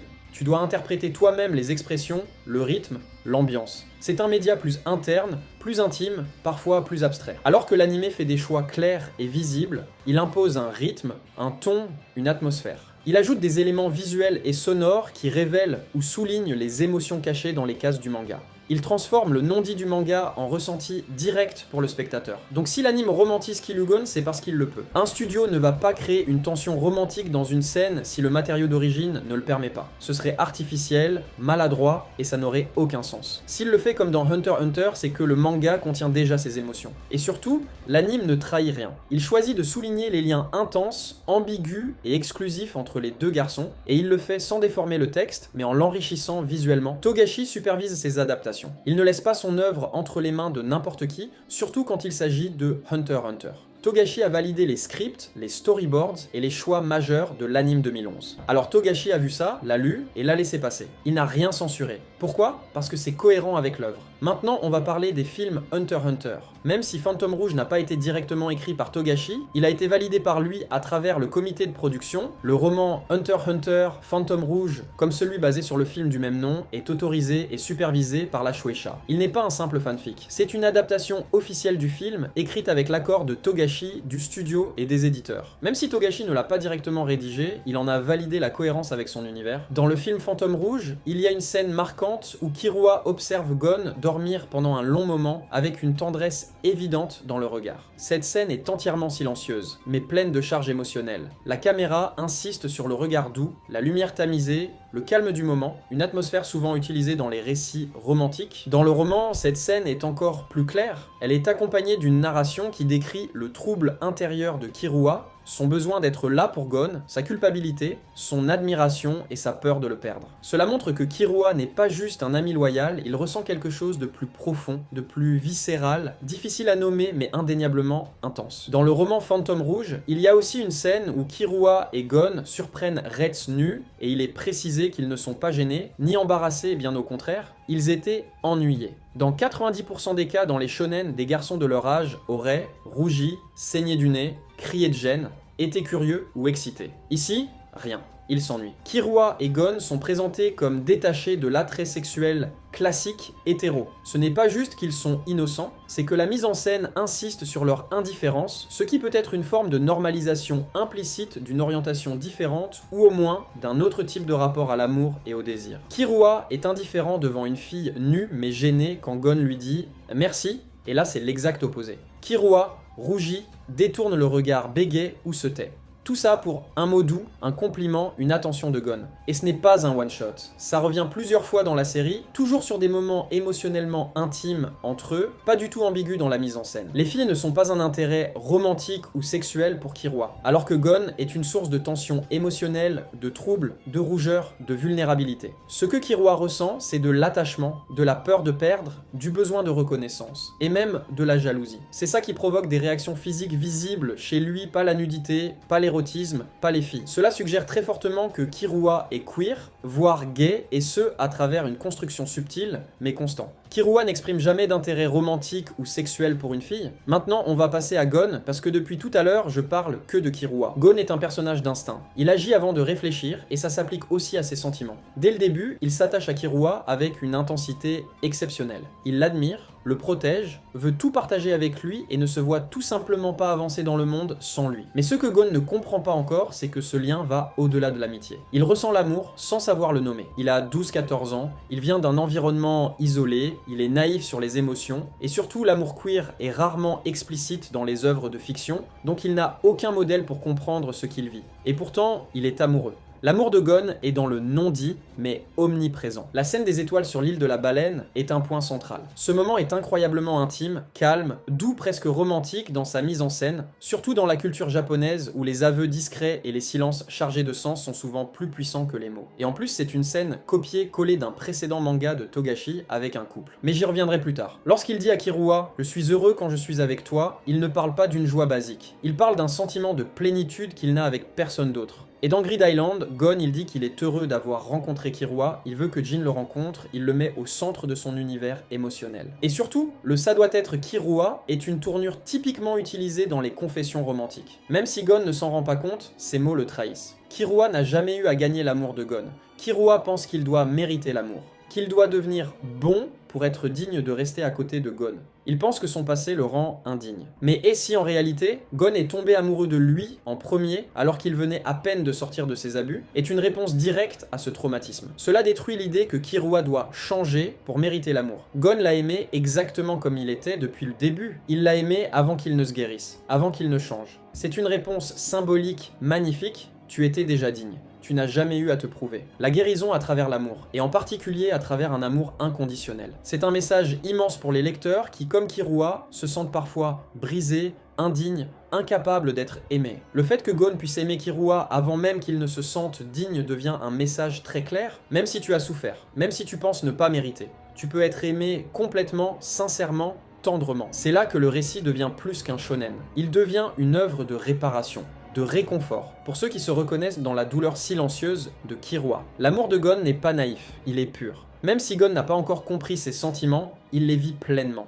Il agit avec une constance et une profondeur qui vont bien au-delà de la camaraderie. Il met Killua au centre de ses choix. Il veut que Killua soit reconnu. Il le valorise sans cesse, avec tendresse et admiration. Il prend soin de lui comme s'il était le centre de son monde. Il veut passer sa vie avec lui. Ce n'est pas une pulsion passagère, c'est un amour calme, pur, solide. Et il sera enfin capable d'introspection. Maintenant qu'il est seul, de retour sur l'île de la baleine, il réalisera et comprendra. Et à ce moment-là, tout prendra sens. Gon incarne parfaitement l'archétype shonen du garçon impulsif, naïf émotionnellement, qui ressent profondément avant de comprendre. C'est quelque chose qu'on voit dans beaucoup de shonen. Les protagonistes qui n'ont aucune conscience de leurs propres sentiments amoureux, jusqu'à ce qu'un moment clé les force à s'arrêter et réfléchir. Et dans le cas de Gon, ça prend encore plus de sens. Il a grandi sur une île isolée, sans beaucoup d'exposition à ce qu'est une relation amoureuse. Il n'a jamais été confronté directement à la notion de romance, en tout cas pas dans un cadre qui le concerne. Il a un tempérament très centré sur l'action, pas l'introspection. Ce n'est pas un personnage qui se pose pour analyser ce qu'il ressent. Il a toujours vu Killua comme essentiel à son bonheur, sans réaliser que ce que ça signifie, c'est l'amour. Donc Gon coche toutes les cases du héros shonen qui est amoureux sans le savoir. Et c'est ça qui rend leur dynamique si touchante. On voit Gon aimer Killua avec intensité, on sent que c'est plus que de l'amitié, mais lui, il n'a pas encore mis de mots dessus. Il agit par amour, parle par amour, choisit par amour sans jamais le dire. C'est une confession silencieuse, longue de plusieurs arcs. Beaucoup de gens disent que si Killua était amoureux de Gon, il ne se serait pas séparé de lui pour partir avec Haruka et dire qu'il est à la 2e place. Cet argument est une incompréhension de l'évolution de Killua et surtout de la nature de son amour qui est profond, inconditionnel et justement pas égoïste. Se séparer de Gon, c'était un acte d'amour, pas un abandon. Killua ne quitte pas Gon par indifférence ou parce qu'il ne l'aime plus. Il le quitte parce qu'il l'aime. À ce moment-là, il comprend qu'il est devenu trop dépendant émotionnellement de Gon, au point que ça le fait souffrir et le pousse à agir contre ses propres valeurs. C'est aussi un acte de respect envers Gon pour lui laisser l'espace de grandir de son côté. Ils ont tous les deux vécu quelque chose d'intense, mais ils sont encore jeunes, et Killua comprend qu'il faut un temps pour se recentrer sur lui-même, ce qui ne contredit en rien ses sentiments. Killua place Haruka à la première place, mais pas dans le même registre. Quand Killua dit qu'Haruka est en première place, il parle d'une priorité morale, pas d'un classement affectif ou romantique. Il veut dire « Je vais désormais protéger Haruka avant tout car elle a besoin de moi et je dois réparer ce que ma famille lui a fait ». C'est un choix de responsabilité. Il ne dit pas « je t'aime plus qu'un autre », il dit « je suis le seul à pouvoir prendre soin d'elle maintenant, donc je me consacre à elle ». Ce n'est pas une hiérarchie de cœur. Gon a toujours une place unique pour Killua et rien ne l'efface. L'amour romantique n'est pas toujours possessif. Killua a évolué. Il a appris à ne pas tout attendre de Gon, à ne pas se définir uniquement à travers lui. Et c'est justement ce qui rend son amour plus mature. Le fait qu'il parte avec Haruka n'invalide pas ses sentiments. Ça montre qu'il a assez grandi pour aimer sans dépendre. On peut aimer quelqu'un profondément, même romantiquement, et choisir de prendre soin d'une autre personne qui a besoin de nous, sans contradiction. Et puis surtout, Haruka elle-même dit à Gon qu'elle lui rendrait Killua. Ça veut tout dire. Elle sait que Killua appartient un peu à Gon aussi, qu'il y a un lien unique entre eux. Elle n'essaie pas de briser ça, elle veut juste partager. Maintenant, on va débunk les arguments de ceux qui refusent de voir cette lecture romantique. Comme par exemple, on peut être jaloux en amitié. Être jaloux en amitié est normal dans certains contextes, mais la jalousie de Killua n'est pas simplement de l'amitié. Il y a une intensité dans ses réactions qui va au-delà de ce qu'on pourrait attendre d'un simple lien amical. Et il y a tout un contexte romantique derrière sa jalousie. Prenons l'exemple du moment où Killua perd son calme lorsqu'il voit Gon s'intéresser à Pamu. Sa réaction est intense, personnel, et il a tendance à se refermer sur lui-même au lieu d'agir de manière détachée comme le ferait une simple amitié. La jalousie qu'il ressent ici va au-delà du simple attachement amical. Elle ressemble à celle d'un amoureux qui craint de perdre son partenaire. Killua le montre de manière constante. Gon est plus qu'un ami pour lui. Dans les moments où Killua parle de Gon, son discours et ses actions reflètent une inquiétude profonde et un amour sincère qui dépasse la simple camaraderie. Quand Killua fait passer Gon en priorité, comme lorsqu'il le protège au péril de sa vie, il ne le fait pas comme un ami ordinaire. Il y a un élément de sacrifice ici, une recherche de proximité émotionnelle qui va au-delà de ce qu'un ami ferait. Ce n'est pas juste de la jalousie d'amis, c'est la peur de perdre l'objet de son affection. Un sentiment très présent dans les relations amoureuses. Si Killua se comporte de manière possessive ou protectrice envers Gon, ce n'est pas simplement à cause de la peur de perdre un ami, c'est une peur de perdre un amour. Un autre indice qui montre que ses sentiments vont au-delà de l'amitié, c'est le moment où Killua se met en colère quand Gon se met volontairement en danger. Non seulement il se sent responsable de son ami, mais il est aussi en proie à des émotions conflictuelles parce qu'il a l'impression que Gon est allé trop loin pour lui. Cela n'est pas une réaction que l'on aurait typiquement avec un ami. Il ressent un vide émotionnel profond et une angoisse, des sentiments qui ressemblent fortement à ceux d'une personne amoureuse. En réalité, Killua ne veut pas simplement garder son ami Gon près de lui, il désire un lien unique et exclusif, où Gon est celui qui occupe une place centrale dans sa vie. Il n'agit pas par peur de perdre un ami, mais bien par peur de perdre une connexion plus intime et qui va bien au-delà des simples liens amicaux. Ce qui est particulièrement intéressant, c'est que Killua se rend compte de la nature de ses sentiments au fur et à mesure de l'histoire. Lors de la scène où Gon exprime sa gratitude envers Killua, ce dernier devient soudainement gêné, ce qui n'est pas simplement dû à l'amitié. C'est la réaction d'un amoureux qui est trop embarrassé pour répondre à l'affection de l'autre. Et dire « j'agis pareil avec mes amis et je ne suis pas gay » est une interprétation réductrice. Chacun vit ses amitiés différemment, mais il est important de comprendre que les sentiments de Killua pour Gon ne peuvent pas être comparés à une amitié ordinaire. Les réactions de Killua ne suivent pas une logique d'amitié simple. Il se sacrifie pour Gon, cherche constamment à être à ses côtés et il est terrifié par l'idée de le perdre. En outre, une amitié ne fait pas nécessairement réagir quelqu'un de manière aussi émotionnellement chargée que ce que Killua ressent pour Gon. La jalousie et l'inquiétude extrême qu'il ressent ne sont pas des réactions d'un simple ami. Les sentiments de Killua pour Gon s'inscrivent dans un contexte plus large de guérison. Killua est un personnage profondément marqué par son passé, ayant grandi dans une famille violente. Son lien avec Gon est une sorte de récupération affective, où Gon devient la personne qui le sauve, qui lui montre ce qu'est un lien pur, sans manipulation ni abus. Il ne s'agit pas seulement de ne pas vouloir perdre un ami, mais d'avoir trouvé en Gon quelqu'un qui représente la possibilité de l'amour inconditionnel. Un amour qui n'a pas besoin d'être mérité. Cela va bien au-delà des relations amicales ordinaires, et c'est ce qui transforme Killua en un personnage qui tombe amoureux de Gon au fur et à mesure de l'histoire. Après, il y a l'argument qui compare la relation entre Killua et Gon à celle de Zoro et Luffy, Vegeta et Goku ou Sasuke et Naruto pour affirmer qu'ils ne sont pas amoureux, et bah ça repose sur une vision assez simpliste des relations entre ces personnages, qui, tout en étant fondées sur une profonde camaraderie et une intense affection, ne vont pas nécessairement dans la même direction que l'amitié romantique que l'on peut observer chez Killua et Gon. Il est vrai que dans beaucoup de séries shonen, les liens entre personnages comme Zoro et Luffy, Vegeta et Goku ou Sasuke et Naruto reposent sur une forte camaraderie, un respect mutuel et parfois une rivalité amicale, mais ces relations ne présentent pas la même intensité émotionnelle et l'aspect romantique qu'on peut voir entre Gon et Killua. Les exemples cités représentent des amitiés solidement établies dans un cadre d'action, mais elles ne vont pas dans le même registre émotionnel que celui de Killua et Gon, où l'on peut observer des sentiments plus complexes, de dépendance émotionnelle et de protection qui évoquent plus un amour romantique qu'une simple amitié de camarades. Prenons l'exemple des relations dans One Piece et Dragon Ball, Zoro et Luffy. Leur relation est fondée sur un respect réciproque et une rivalité saine, mais elle ne montre pas de signes évidents d'une affection au-delà de l'amitié. Leur lien est plutôt celui d'un capitaine et de son équipage, basé sur la loyauté et le but commun. Vegeta et Goku. Bien que leur rivalité soit importante, Vegeta évolue par rapport à Goku, et leur amitié se construit davantage sur une rivalité positive et une compréhension mutuelle, plutôt qu'une affection romantique. Leur évolution est marquée par une compétition, mais ce n'est pas une relation qui a des implications émotionnelles aussi profondes et personnelles que celle entre Killua et Gon, Sasuke et Naruto. Leur lien est celui de rivalité et réconciliation. Si leurs relations deviennent plus proches au fil du temps, elles reposent principalement sur des idéaux et des objectifs partagés.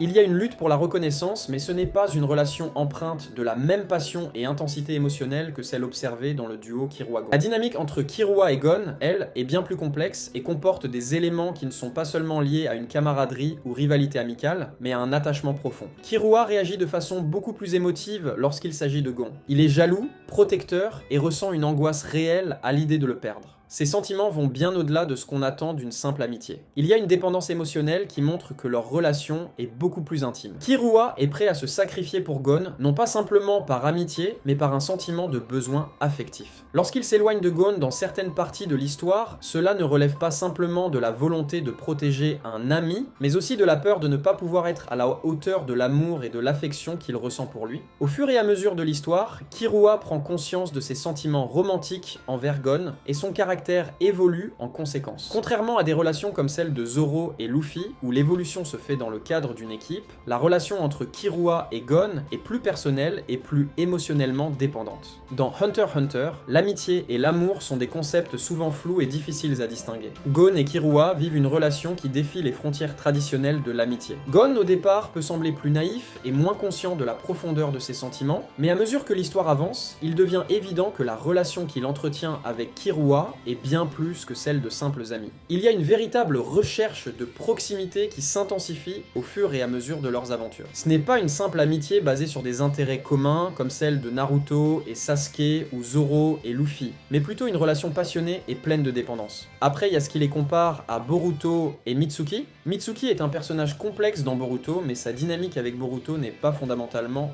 romantique. Mitsuki est une création d'Orochimaru, et il joue un rôle dans l'histoire de Boruto en tant qu'ami loyal et en tant que compagnon d'équipe.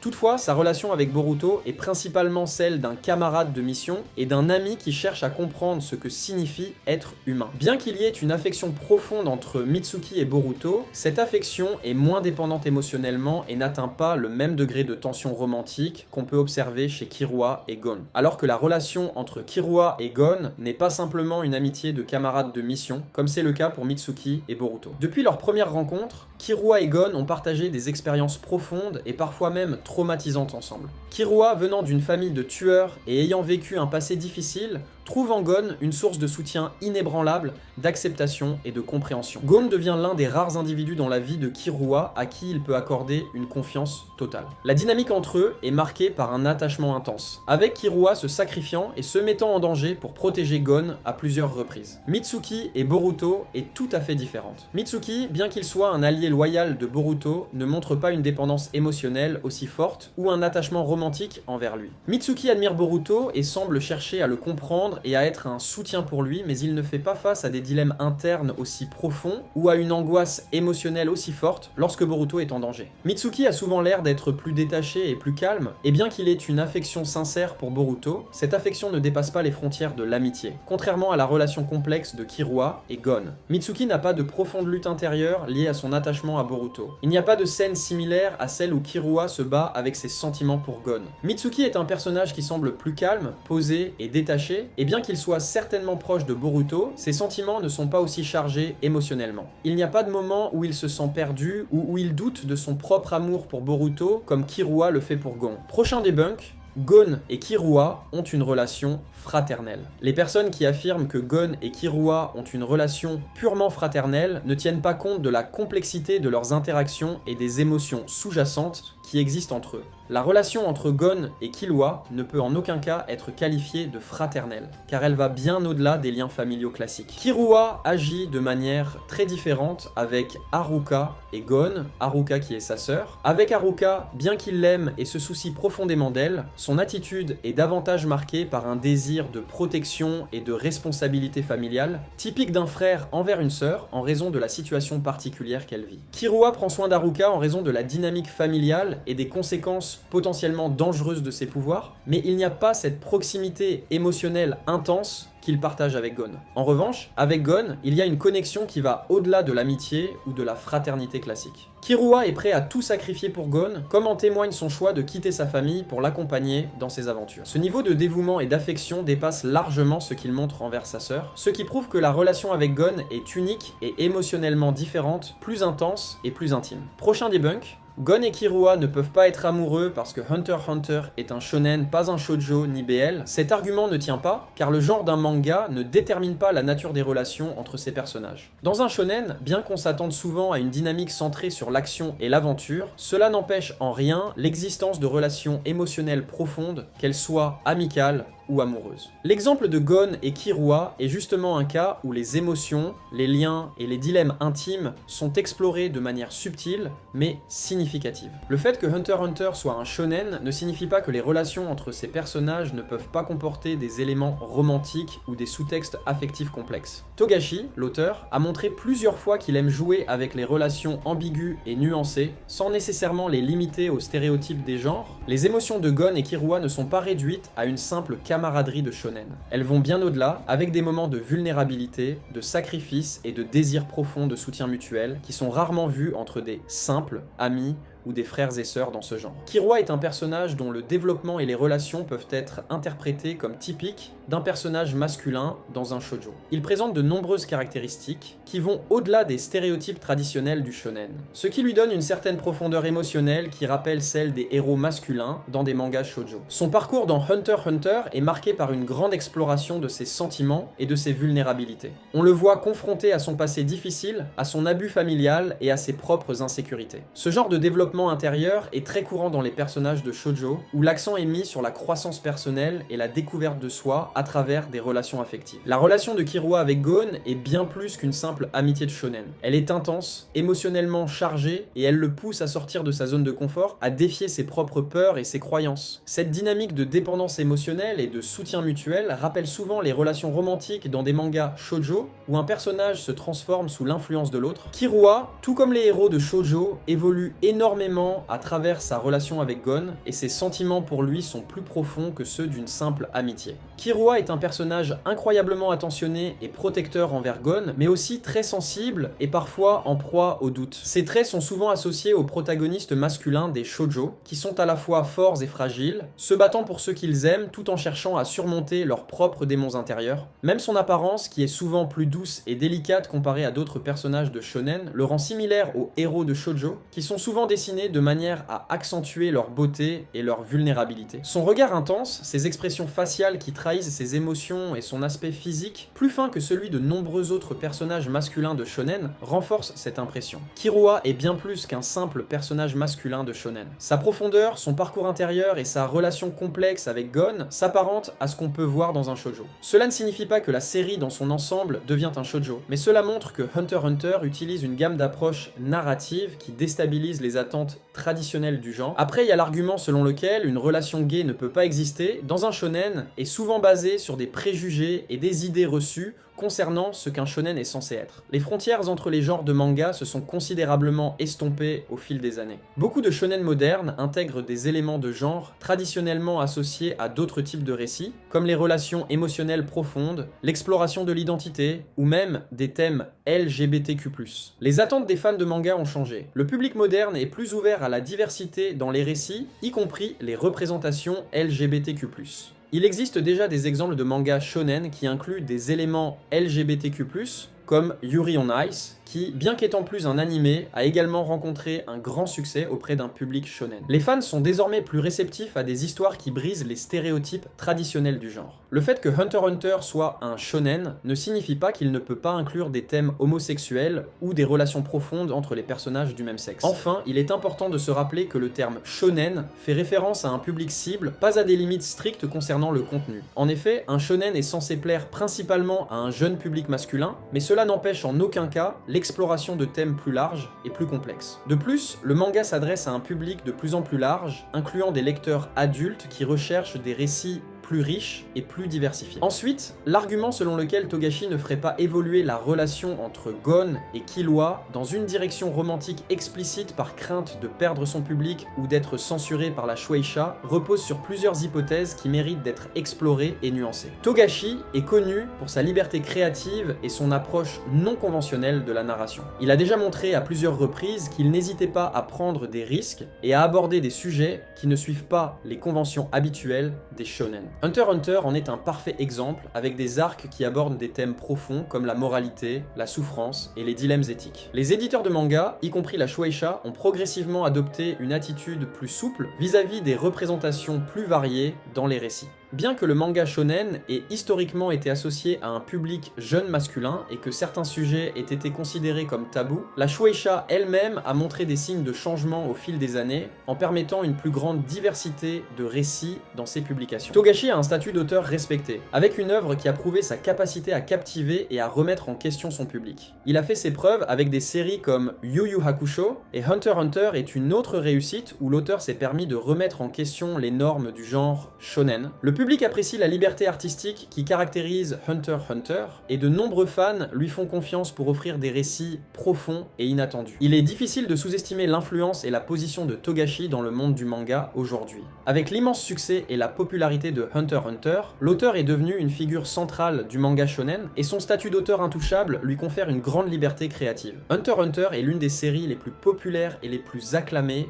de tous les temps. La série a captivé un large public international et son impact culturel est énorme. Cela confère à Togashi un pouvoir créatif considérable. Le manga, bien qu'évoluant dans un genre traditionnellement axé sur l'action et l'aventure, s'est imposé grâce à sa profondeur psychologique, ses personnages complexes et ses arcs narratifs innovants. Ce succès assure à l'auteur une grande liberté éditoriale. Et ça lui-même le dit, il est libre concernant Hunter x Hunter. Peu de mangaka jouissent d'un tel niveau de contrôle sur leurs œuvres, mais Togashi est désormais dans une position où il peut explorer des thèmes et des dynamiques relationnelles moins conventionnelles sans craindre une pression extérieure. Et l'argument selon lequel une relation amoureuse entre Gon et Killua gâcherait leur amitié repose sur une idée fausse de ce que sont les amitiés et les relations amoureuses. L'idée que l'amitié et l'amour sont deux catégories totalement séparées et opposées est un stéréotype souvent répandu, mais qui ne tient pas compte de la complexité des relations humaines. Il est tout à fait possible qu'une amitié forte et profonde se transforme en une relation amoureuse sans pour autant gâcher l'amitié. Au contraire, de nombreuses relations amoureuses commencent souvent par une forte amitié, car elles reposent sur des bases solides de compréhension, de confiance et de respect mutuel. Gon et Killua partagent une relation intense, avec des moments d'intimité qui sont clairement romantiques sans que cela n'affecte négativement ce qu'ils ont construit ensemble. Ceux qui disent que l'amour pourrait gâcher leur amitié ignorent que des relations amoureuses saines et épanouissantes reposent souvent sur des principes fondamentaux d'amitié: confiance, respect, soutien. Le fait que Gon et Killua aient déjà ces bases solides dans leur relation les rendrait même probablement mieux équipés pour une relation amoureuse. Il est aussi important de noter que dans certaines cultures, on peut avoir des relations amoureuses tout en maintenant des liens d'amitié forts et sincères. Le fait qu'une relation amoureuse se développe ne signifie pas que les valeurs fondamentales de l'amitié, comme la loyauté, la confiance et la camaraderie, disparaissent. Au contraire, dans une relation amoureuse saine, ces valeurs sont souvent renforcées et magnifiées. Souvent, ceux qui soutiennent cet argument ont peur que si Gon et Killua se mettent en couple, ils se perdront l'un l'autre, que la dynamique de leur relation serait altérée. Cependant, cette crainte découle d'une peur irrationnelle liée à des stéréotypes culturels sur l'amour et l'amitié. Pendant que je faisais le montage de la vidéo, j'ai oublié de mentionner le sous-texte romantique sur Meruem et Komugi. C'est plus des parallèles que des sous-textes, mais il est quand même important de le souligner. Alors déjà, il y a le thème du premier lien véritable. Meruem et Komugi découvrent l'un dans l'autre une véritable connexion humaine pour la première fois. Gon et Killua expérimentent également, chacun pour la première fois, un lien sincère, égal et salvateur. Komugi sauve Meruem de son nihilisme, tout comme Gon sauve Killua de son destin d'assassin utilisé comme un outil. Il y a aussi la dynamique de sauvetage émotionnel et existentiel. Killua sauve Gon physiquement et tente de le sauver émotionnellement, même contre lui-même. Komugi sauve Meruem émotionnellement, lui offrant une humanité qu'il n'avait jamais envisagée. Dans les deux cas, le lien avec l'autre devient vital et donne du sens à leur existence. Il y a aussi le motif de sacrifice silencieux. Komugi est prête à mourir pour Meruem, elle accepte la mort en sa compagnie. Killua est prêt à tout sacrifier pour protéger Gon, y compris sa propre vie et liberté émotionnelle. Ces actes sont profondément romantiques dans la structure japonaise classique du Shinju, le double sacrifice, ou l'amour jusqu'à la mort. Sans oublier le thème de l'indignité perçue et de la demande d'acceptation, Komugi se considère indigne de Meruem, mais ose lui demander de rester ensemble jusqu'au bout. Killua se voit comme une créature d'ombre, indigne de la lumière de Gon, mais demande aussi « Puis-je rester à tes côtés ?» Ce qui est littéralement une déclaration d'amour implicite. Gon enseigne à Killua qu'il est plus qu'un assassin. Killua enseigne à Gon que les relations humaines comptent plus que les objectifs solitaires. Komugi enseigne à Meruem qu'il existe une autre forme de pouvoir, celle du lien humain, du respect et de la tendresse. Meruem valorise Komugi au point de remettre en cause toute sa vision du monde. Meruem accepte la mort tant qu'il peut mourir aux côtés de Komugi. Killua accepte la douleur, la folie de Gon et l'accompagne, malgré tout, dans sa chute, prêt à tout pour l'aider à survivre et à se reconstruire. Togashi ne fait jamais ce genre de parallèle pour rien. Il construit volontairement ses miroirs narratifs pour souligner que l'amour qui sauve et transforme n'est pas simplement de l'amitié neutre. Ce sont des amours fondamentaux, essentiels, existentiels. Dans Hunter x Hunter, l'amour est présenté sous toutes ses formes. Meruem et Komugi vivent une tragédie romantique classique, Gon et Killua vivent une tragédie romantique contemporaine déguisée sous l'apparence de l'amitié, car ils sont encore enfants, et donc sans sexualité, mais pas sans amour profond et exclusif. Donc, quand quelqu'un essaie de dire « c'est juste de l'amitié », il ignore délibérément le contexte japonais d'écriture, où l'amour est souvent montré de manière implicite, qu'on appelle le aimer. Le soin de Togashi a tissé des parallèles symboliques. La charge émotionnelle disproportionnée entre Gon et Killua par rapport à leurs autres amitiés. Aussi, je vois beaucoup de gens dire que Meruem et Komugi ont une relation maternelle, que Komugi est comme la mère de Meruem. Sauf que leur lien est construit comme une romance tragique. Togashi utilise les codes narratifs du tragic love japonais. La scène où Meruem demande à mourir à ses côtés. Le fait qu'ils se tiennent la main en mourant, la tendresse explicite dans leurs dialogues finaux. Komugi appelle son nom sans suffixe honorifique, Meruem, ce qui est au Japon un signe énorme d'intimité. Tout cela correspond à un amour romantique, pas à une relation parent-enfant. La culture japonaise est très codifiée. Supprimer le suffixe sama est presque une confession d'amour implicite dans ce contexte. La dynamique n'est pas maternelle, elle est égalitaire. Dans la fiction japonaise, une relation maternelle est marquée par un soin unilatéral, nourrir, soigner, protéger physiquement, une hiérarchie explicite, un adulte fort, omniscient, qui guide un enfant faible.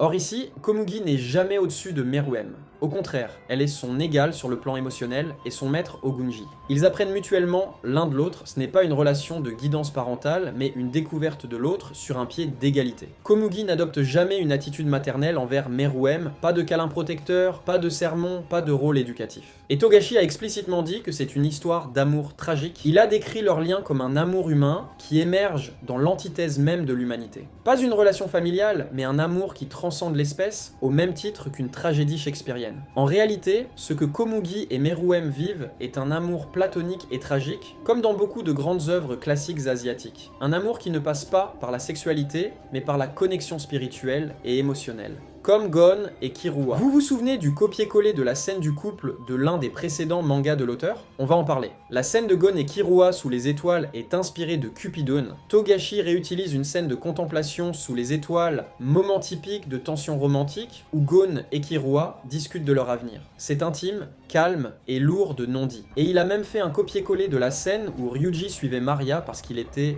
jaloux. Le fait que Togashi se soit clairement inspiré de Tenshi no Uta, Cupidon, l'un de ses anciens mangas où les deux protagonistes ont une relation explicitement romantique, pour construire la relation Gon-Killua est une preuve solide que leur dynamique est romantique. Cupidon met en scène Maria et Ryuji, deux adolescents dont la relation est construite autour de la complicité, du soutien mutuel et d'une attirance évidente. Leur romance est centrale, traitée avec tendresse et subtilité. Dans Hunter x Hunter, Togashi réutilise presque mot pour mot et plan pour plan certaines scènes de Cupidon. La scène sous les étoiles où Killua et Gon parlent de rester ensemble et du futur est une copie quasi exacte de celle de Maria et Ryuji. C'est une scène hautement intime. La scène de jalousie avec Pamu est un copier-coller émotionnel de Ryuji, jaloux que Maria soit avec quelqu'un d'autre. Cela signifie que Togashi a recyclé une dynamique romantique pour Gon et Killua. On ne parle donc pas de hasard. Il connaît la charge émotionnelle de ces scènes. Il l'a déjà utilisé dans un contexte amoureux. Quand un auteur réutilise des schémas narratifs qu'il a déjà utilisés pour dépeindre une romance, ce n'est pas anodin. Il a choisi de reprendre ces codes pour Gon et Killua, même s'ils sont plus jeunes et que Hunter x Hunter est un shonen. Le ton reste le même, mais la romance devient suggérée plutôt qu'explicitée. Cela confirme que la lecture romantique de Killua et Gon n'est pas une projection du public, mais bien une couche narrative intégrée dès la conception de leur relation. Maintenant, j'ai envie de parler de la fin dévoilée par l'auteur, ou plus précisément de Noko, parce que contrairement à ce que beaucoup pensent, ça va dans le sens du Kilugon.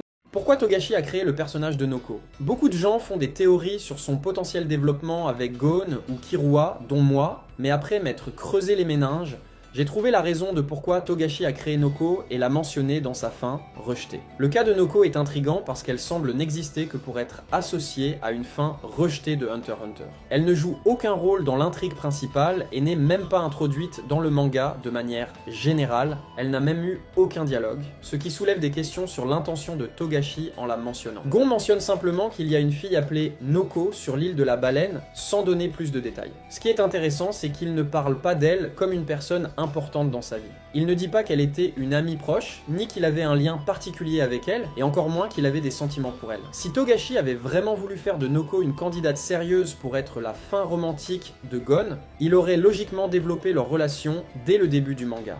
Or, Gon en parle de manière anecdotique, et il n'est même pas sûr que Killua retienne son nom. Mais alors, pourquoi cette mention ultra brève est importante? Cela prouve que Noko existe dans le canon, mais c'est tout. On sait qu'elle est réelle, mais Togashi ne lui accorde aucune importance narrative. Il n'y a aucune indication que Gon et Noko sont proches, contrairement à Killua, qui partage avec Gon une relation profonde et intime développée sur plusieurs arcs. Noko n'est qu'une personne parmi d'autres. Il y a aussi une autre scène où Gon mentionne Noko, qui est présente uniquement dans le manga. C'était quand il faisait une promesse à Pamu avec ses doigts, en mentionnant qu'il faisait pareil avec Mito et Noko. Cette deuxième référence confirme que Noko existe bel et bien dans la vie de Gon, mais encore une fois, elle est évoquée de manière anecdotique. Elle est mise au même niveau que Tante Mito, ce qui signifie qu'elle est simplement quelqu'un qu'il connaissait bien sur l'île de la baleine, sans implication romantique. Le fait qu'il parle d'une promesse avec les doigts montre juste une habitude d'enfance. Pas un lien sentimental particulier, et il ne l'évoque jamais avec émotion ou nostalgie. Contrairement à Killua, qu'il mentionne souvent avec un profond attachement. Pourquoi Togashi a-t-il choisi Noko pour sa fausse fin? Puisqu'elle est mentionnée 2 fois dans le manga, il est logique que Togashi l'ait utilisée pour sa fin de secours, mais cela ne signifie pas qu'elle avait une véritable importance. Elle est un choix pratique. Plutôt que d'inventer une fille totalement inconnue, il a pris une figure de l'enfance de Gon qui existait déjà dans le récit. Cela reste un choix sans impact narratif. Togashi n'a jamais développé leur relation, ce qui prouve que cette fin était juste un plan de secours et non son intention réelle. Son rejet de cette fin montre qu'il ne croyait pas en ce couple. Togashi a déclaré que si jamais il ne pouvait pas terminer son manga, alors la fin où Gon finit avec Noko devait être considérée comme canon. Pourtant, il a clairement rejeté cette fin, ce qui signifie qu'il ne la considérait pas comme une conclusion légitime pour l'histoire. Pourquoi alors proposer cette fin comme canon de secours? Il y a plusieurs explications possibles. Ça pourrait être un moyen d'éviter une fin ouverte trop brutale. Si Togashi venait à disparaître ou à être incapable de finir son manga, il voulait peut-être laisser une conclusion simple et accessible, histoire que l'œuvre ne reste pas totalement inachevée. C'était une solution rapide pour clore l'histoire sans effort. Mettre en couple le héros avec une fille inconnue est une tactique courante dans les œuvres inachevées. Cela permet de boucler une histoire en donnant une impression de finalité, même si ça n'a aucun sens narratif. Cela ressemble un peu aux fins forcées de certains mangas où le héros finit avec un personnage féminin juste pour cocher la case du happy end. Mais si Togashi l'a rejetée, c'est qu'il savait qu'elle n'avait pas de véritable valeur scénaristique. Togashi est un auteur qui aime briser les codes traditionnels des mangas shonen. Dans de nombreuses œuvres du genre, le héros finit presque systématiquement avec une fille, souvent sans grand développement de la relation. Le fait qu'il ait d'abord envisagé cette option pour Gon puis l'ait complètement rejetée pourrait être une manière subtile de dénoncer ces romances artificielles qui sont ajoutées par convention, même quand elles n'apportent rien à l'histoire. Gon n'a jamais montré d'intérêt pour une romance dans tout le manga. Contrairement à d'autres protagonistes de shonen, Gon ne cherche jamais une relation amoureuse. Sa quête est orientée vers l'aventure, l'amitié et la découverte de lui-même. Ajouter une romance avec Noko à la fin aurait été une rupture totale avec son développement naturel, ce qui expliquerait pourquoi Togashi a préféré l'abandonner. Si Togashi avait vraiment voulu que Gon finisse avec une fille, il aurait pu introduire et développer une vraie relation au fil du récit, et le fait que Noko apparaisse de nulle part prouve que cette fin était juste une solution temporaire et non une intention réelle. Togashi aime laisser ses histoires ouvertes et ambiguës. Hunter x Hunter ne suit pas une narration classique et évite les résolutions trop simples. Une fin où Gon finit avec Killua ou même sans relation amoureuse aurait été plus fidèle au ton de l'histoire. Le rejet du couple Gon x Noko pourrait donc être une façon de refuser une fin cliché et de préserver la nature unique de son récit. Une autre hypothèse intéressante est que Togashi a mentionné cette fin pour détourner l'attention des fans sur la véritable fin qu'il envisageait. Mais pourquoi ferait-il cela? Pour éviter les spoilers trop évidents? Si Togashi avait révélé qu'il avait une fin préférée et que cette fin concernait directement Gon et Killua, cela aurait déclenché énormément de spéculations parmi les fans. En présentant la fin avec Noko comme une possibilité rejetée, il donne une fausse piste qui détourne l'attention des lecteurs. Il a même dit qu'il avait bien une fin préférée non révélée où seulement 10% des fans seraient satisfaits. Ce n'est pas une fin classique ou prévisible. Si seulement 10% des fans l'acceptent, c'est que ce n'est pas une fin traditionnelle, comme une victoire totale des héros ou une conclusion heureuse pour tout le monde. Cela exclut probablement une fin simpliste où Gon deviendrait un grand hunter respecté ou où tout le monde aurait une happy end. Ou cela pourrait être une fin tragique ou ambiguë. Togashi aime écrire des histoires où les héros ne gagnent pas toujours et où il y a beaucoup de zones grises. Une fin où Gon ou Killua mourrait ou où Gon abandonnerait définitivement sa vie de hunter serait un choix radical qui ne plairait pas à tout le monde. Une fin ouverte, laissant le destin des personnages en suspens, pourrait aussi frustrer 90% des fans. Ou la fin impliquerait une relation très intime entre Gon et Killua, cela pourrait diviser les fans. Certains adoreraient une fin où leur lien est officiellement romantique, tandis que d'autres préféreraient qu'ils restent de simples amis. Il se pourrait également que Togashi ne veuille pas imposer une fin trop évidente, en particulier si la véritable conclusion implique une romance entre Gon et Killua. En laissant la fin ouverte tout en rejetant Noko, il permet aux fans d'imaginer une relation plus significative pour Gon sans nécessairement la définir explicitement. Si Togashi avait inclus une fin prématurée avec Killua, cela aurait nécessité beaucoup plus de développement. Une relation aussi complexe et importante que celle entre Gon et Killua ne pouvait pas être résolue de manière rapide et superficielle. Ce serait comme accepter un couple avec un développement bâclé.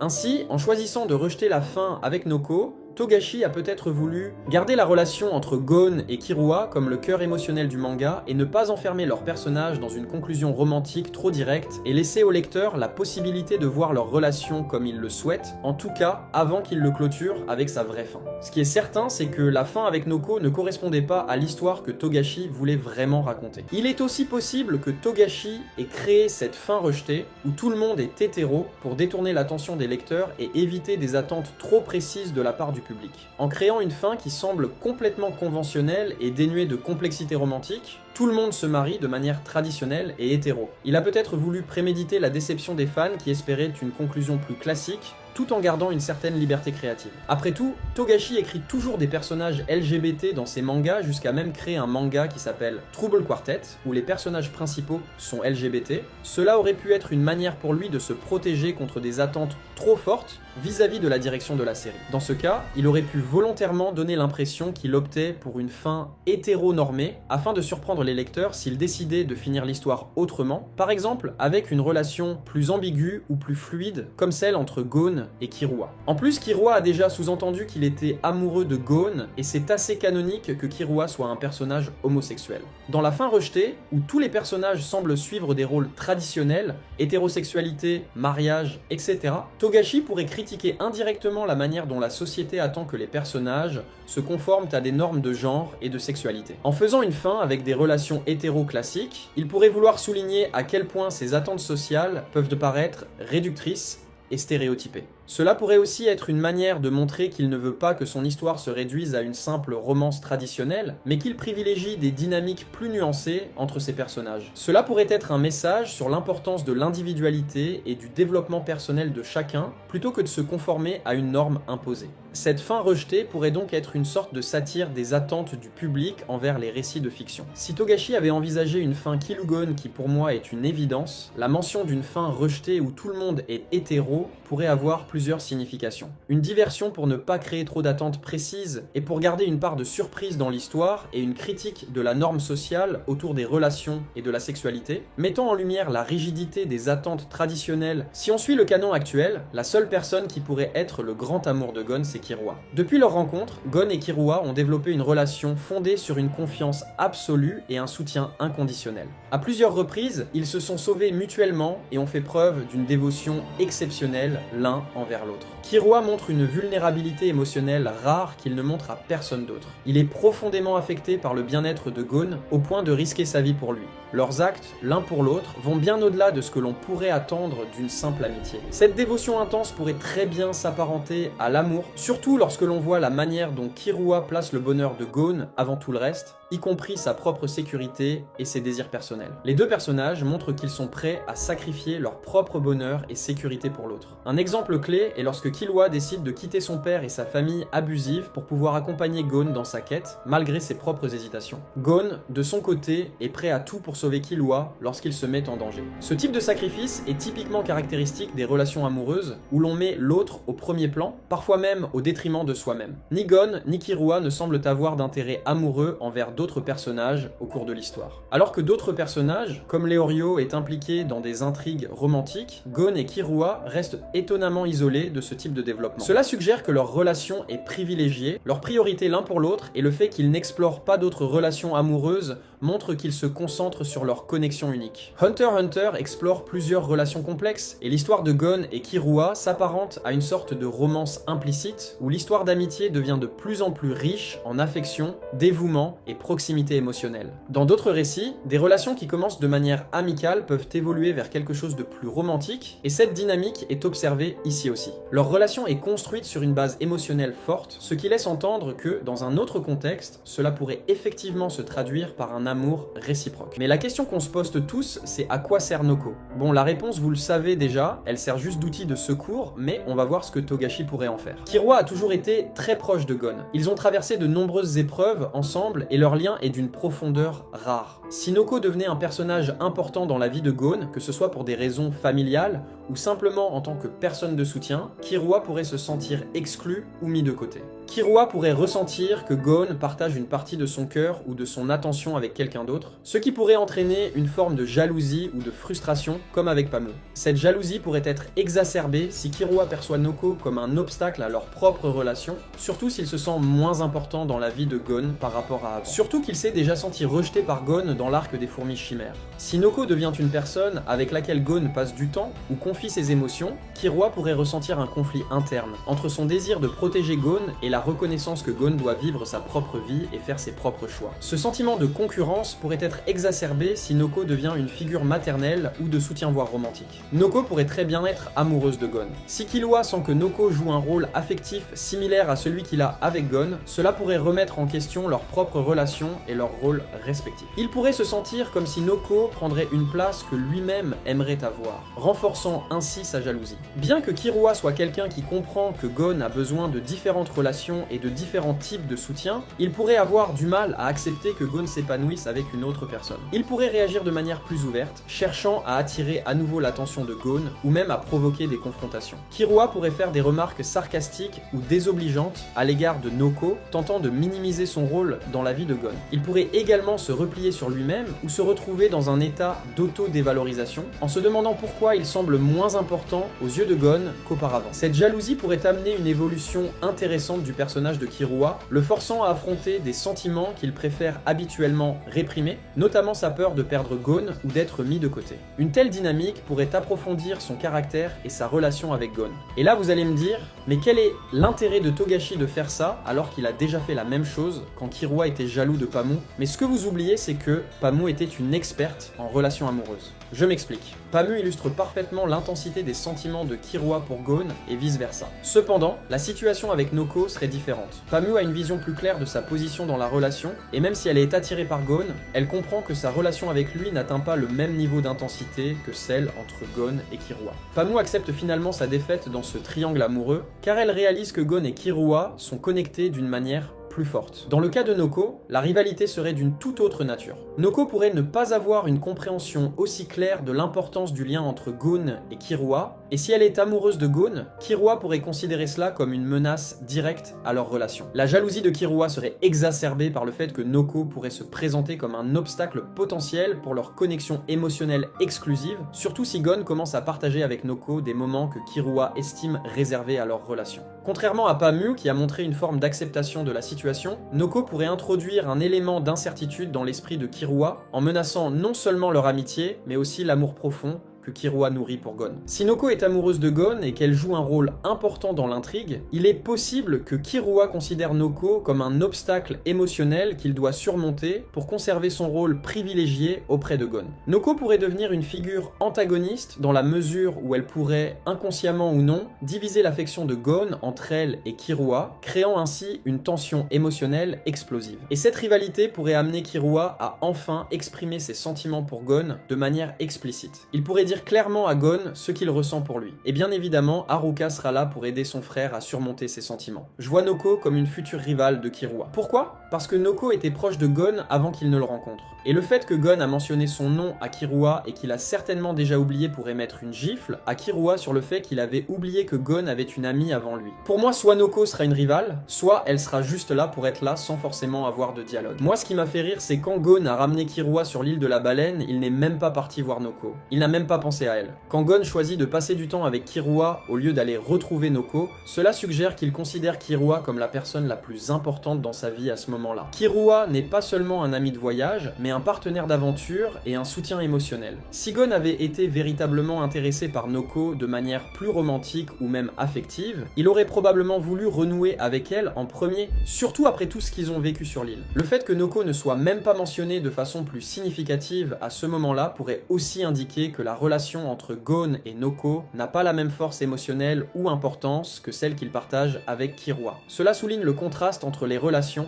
Avec Noko, Gon semble avoir un passé, mais avec Killua, il vit une connexion actuelle, presque comme un élément essentiel de sa vie quotidienne. Quand Gon laisse tomber l'idée de revoir Noko pour se concentrer sur ses aventures avec Killua, cela montre à quel point Killua est devenu un pilier central de son existence. On pourrait aussi interpréter cela comme un signe de la priorité émotionnelle que Gon donne à Killua. Même dans un cadre où ils se retrouvent sur une île de leur passé, Gon montre qu'il préfère les aventures partagées et la relation qu'il a avec Killua, plutôt que de chercher à renouer avec une figure de son passé comme Noko. Cela pourrait d'autant plus aggraver le sentiment de jalousie de Killua si Noko devenait une menace pour ce lien si spécial qu'il entretient avec Gon. Même si Noko pourrait jouer un rôle plus significatif dans l'histoire de Gon dans le futur, ce choix de Gon de ne pas chercher à la voir immédiatement montre que leur relation n'est pas au même niveau d'intensité que celle qu'il entretient avec Killua. Cette dynamique fait de Killua la personne la plus importante émotionnellement pour Gon, et ce même dans un cadre où une autre personne pourrait potentiellement s'immiscer.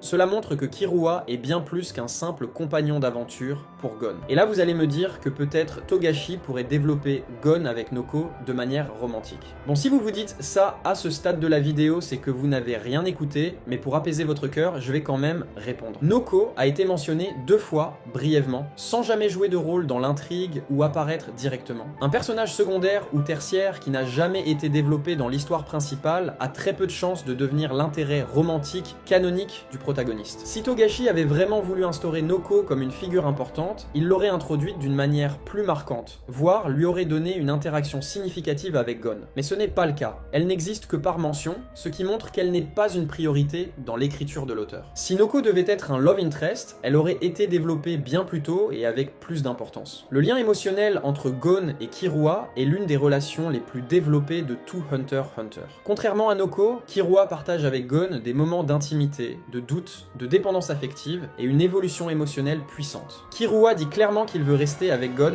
pour toujours, ce qui est une déclaration très intime et émotionnelle. Killua fait de Gon sa priorité absolue, au point d'enfreindre les règles de sa famille et de risquer sa vie sans hésitation pour lui. Gon lui-même est plus affecté émotionnellement par Killua que par toute autre personne, ce qui est flagrant dans l'arc des fourmis chimères. La jalousie de Killua envers Pamu et potentiellement Noko est un élément qui montre à quel point il se sent possessif par rapport à Gon. Togashi a mis un soin immense à développer la relation de Gon et Killua. Il n'a jamais donné ce traitement à Noko, ce qui prouve qu'elle n'est pas un élément central pour Gon. Togashi est un auteur très malin et imprévisible. Il sait que son œuvre est suivie de près et que ses moindres indices sont analysés par les fans. En donnant une fausse fin hétérosexuelle générique, il pourrait vouloir détourner l'attention des lecteurs de la vraie fin qu'il préfère, qui serait plus audacieuse et surprenante, potentiellement une fin centrée sur Killua et Gon. Il a déjà dit que sa fin préférée ne satisferait que 10% des fans, ce qui suggère une conclusion inattendue. Si la fin officielle était juste une suite classique où Gon finit avec une fille random, elle aurait satisfait bien plus que 10% des fans. Le fait qu'il insiste sur une fin qu'il n'aime pas, tout en gardant secrète celle qu'il préfère, laisse penser qu'il protège une révélation plus importante. L'existence de la fin rejetée avec Noko pourrait être une diversion pour cacher une conclusion plus originale et centrée sur Gon et Killua.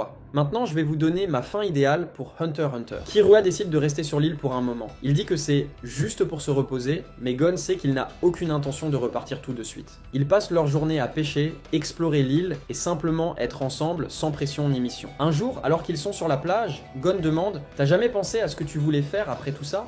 Pas vraiment. J'ai passé ma vie à suivre les ordres de ma famille, puis à te suivre, toi, et à m'occuper de Haruka.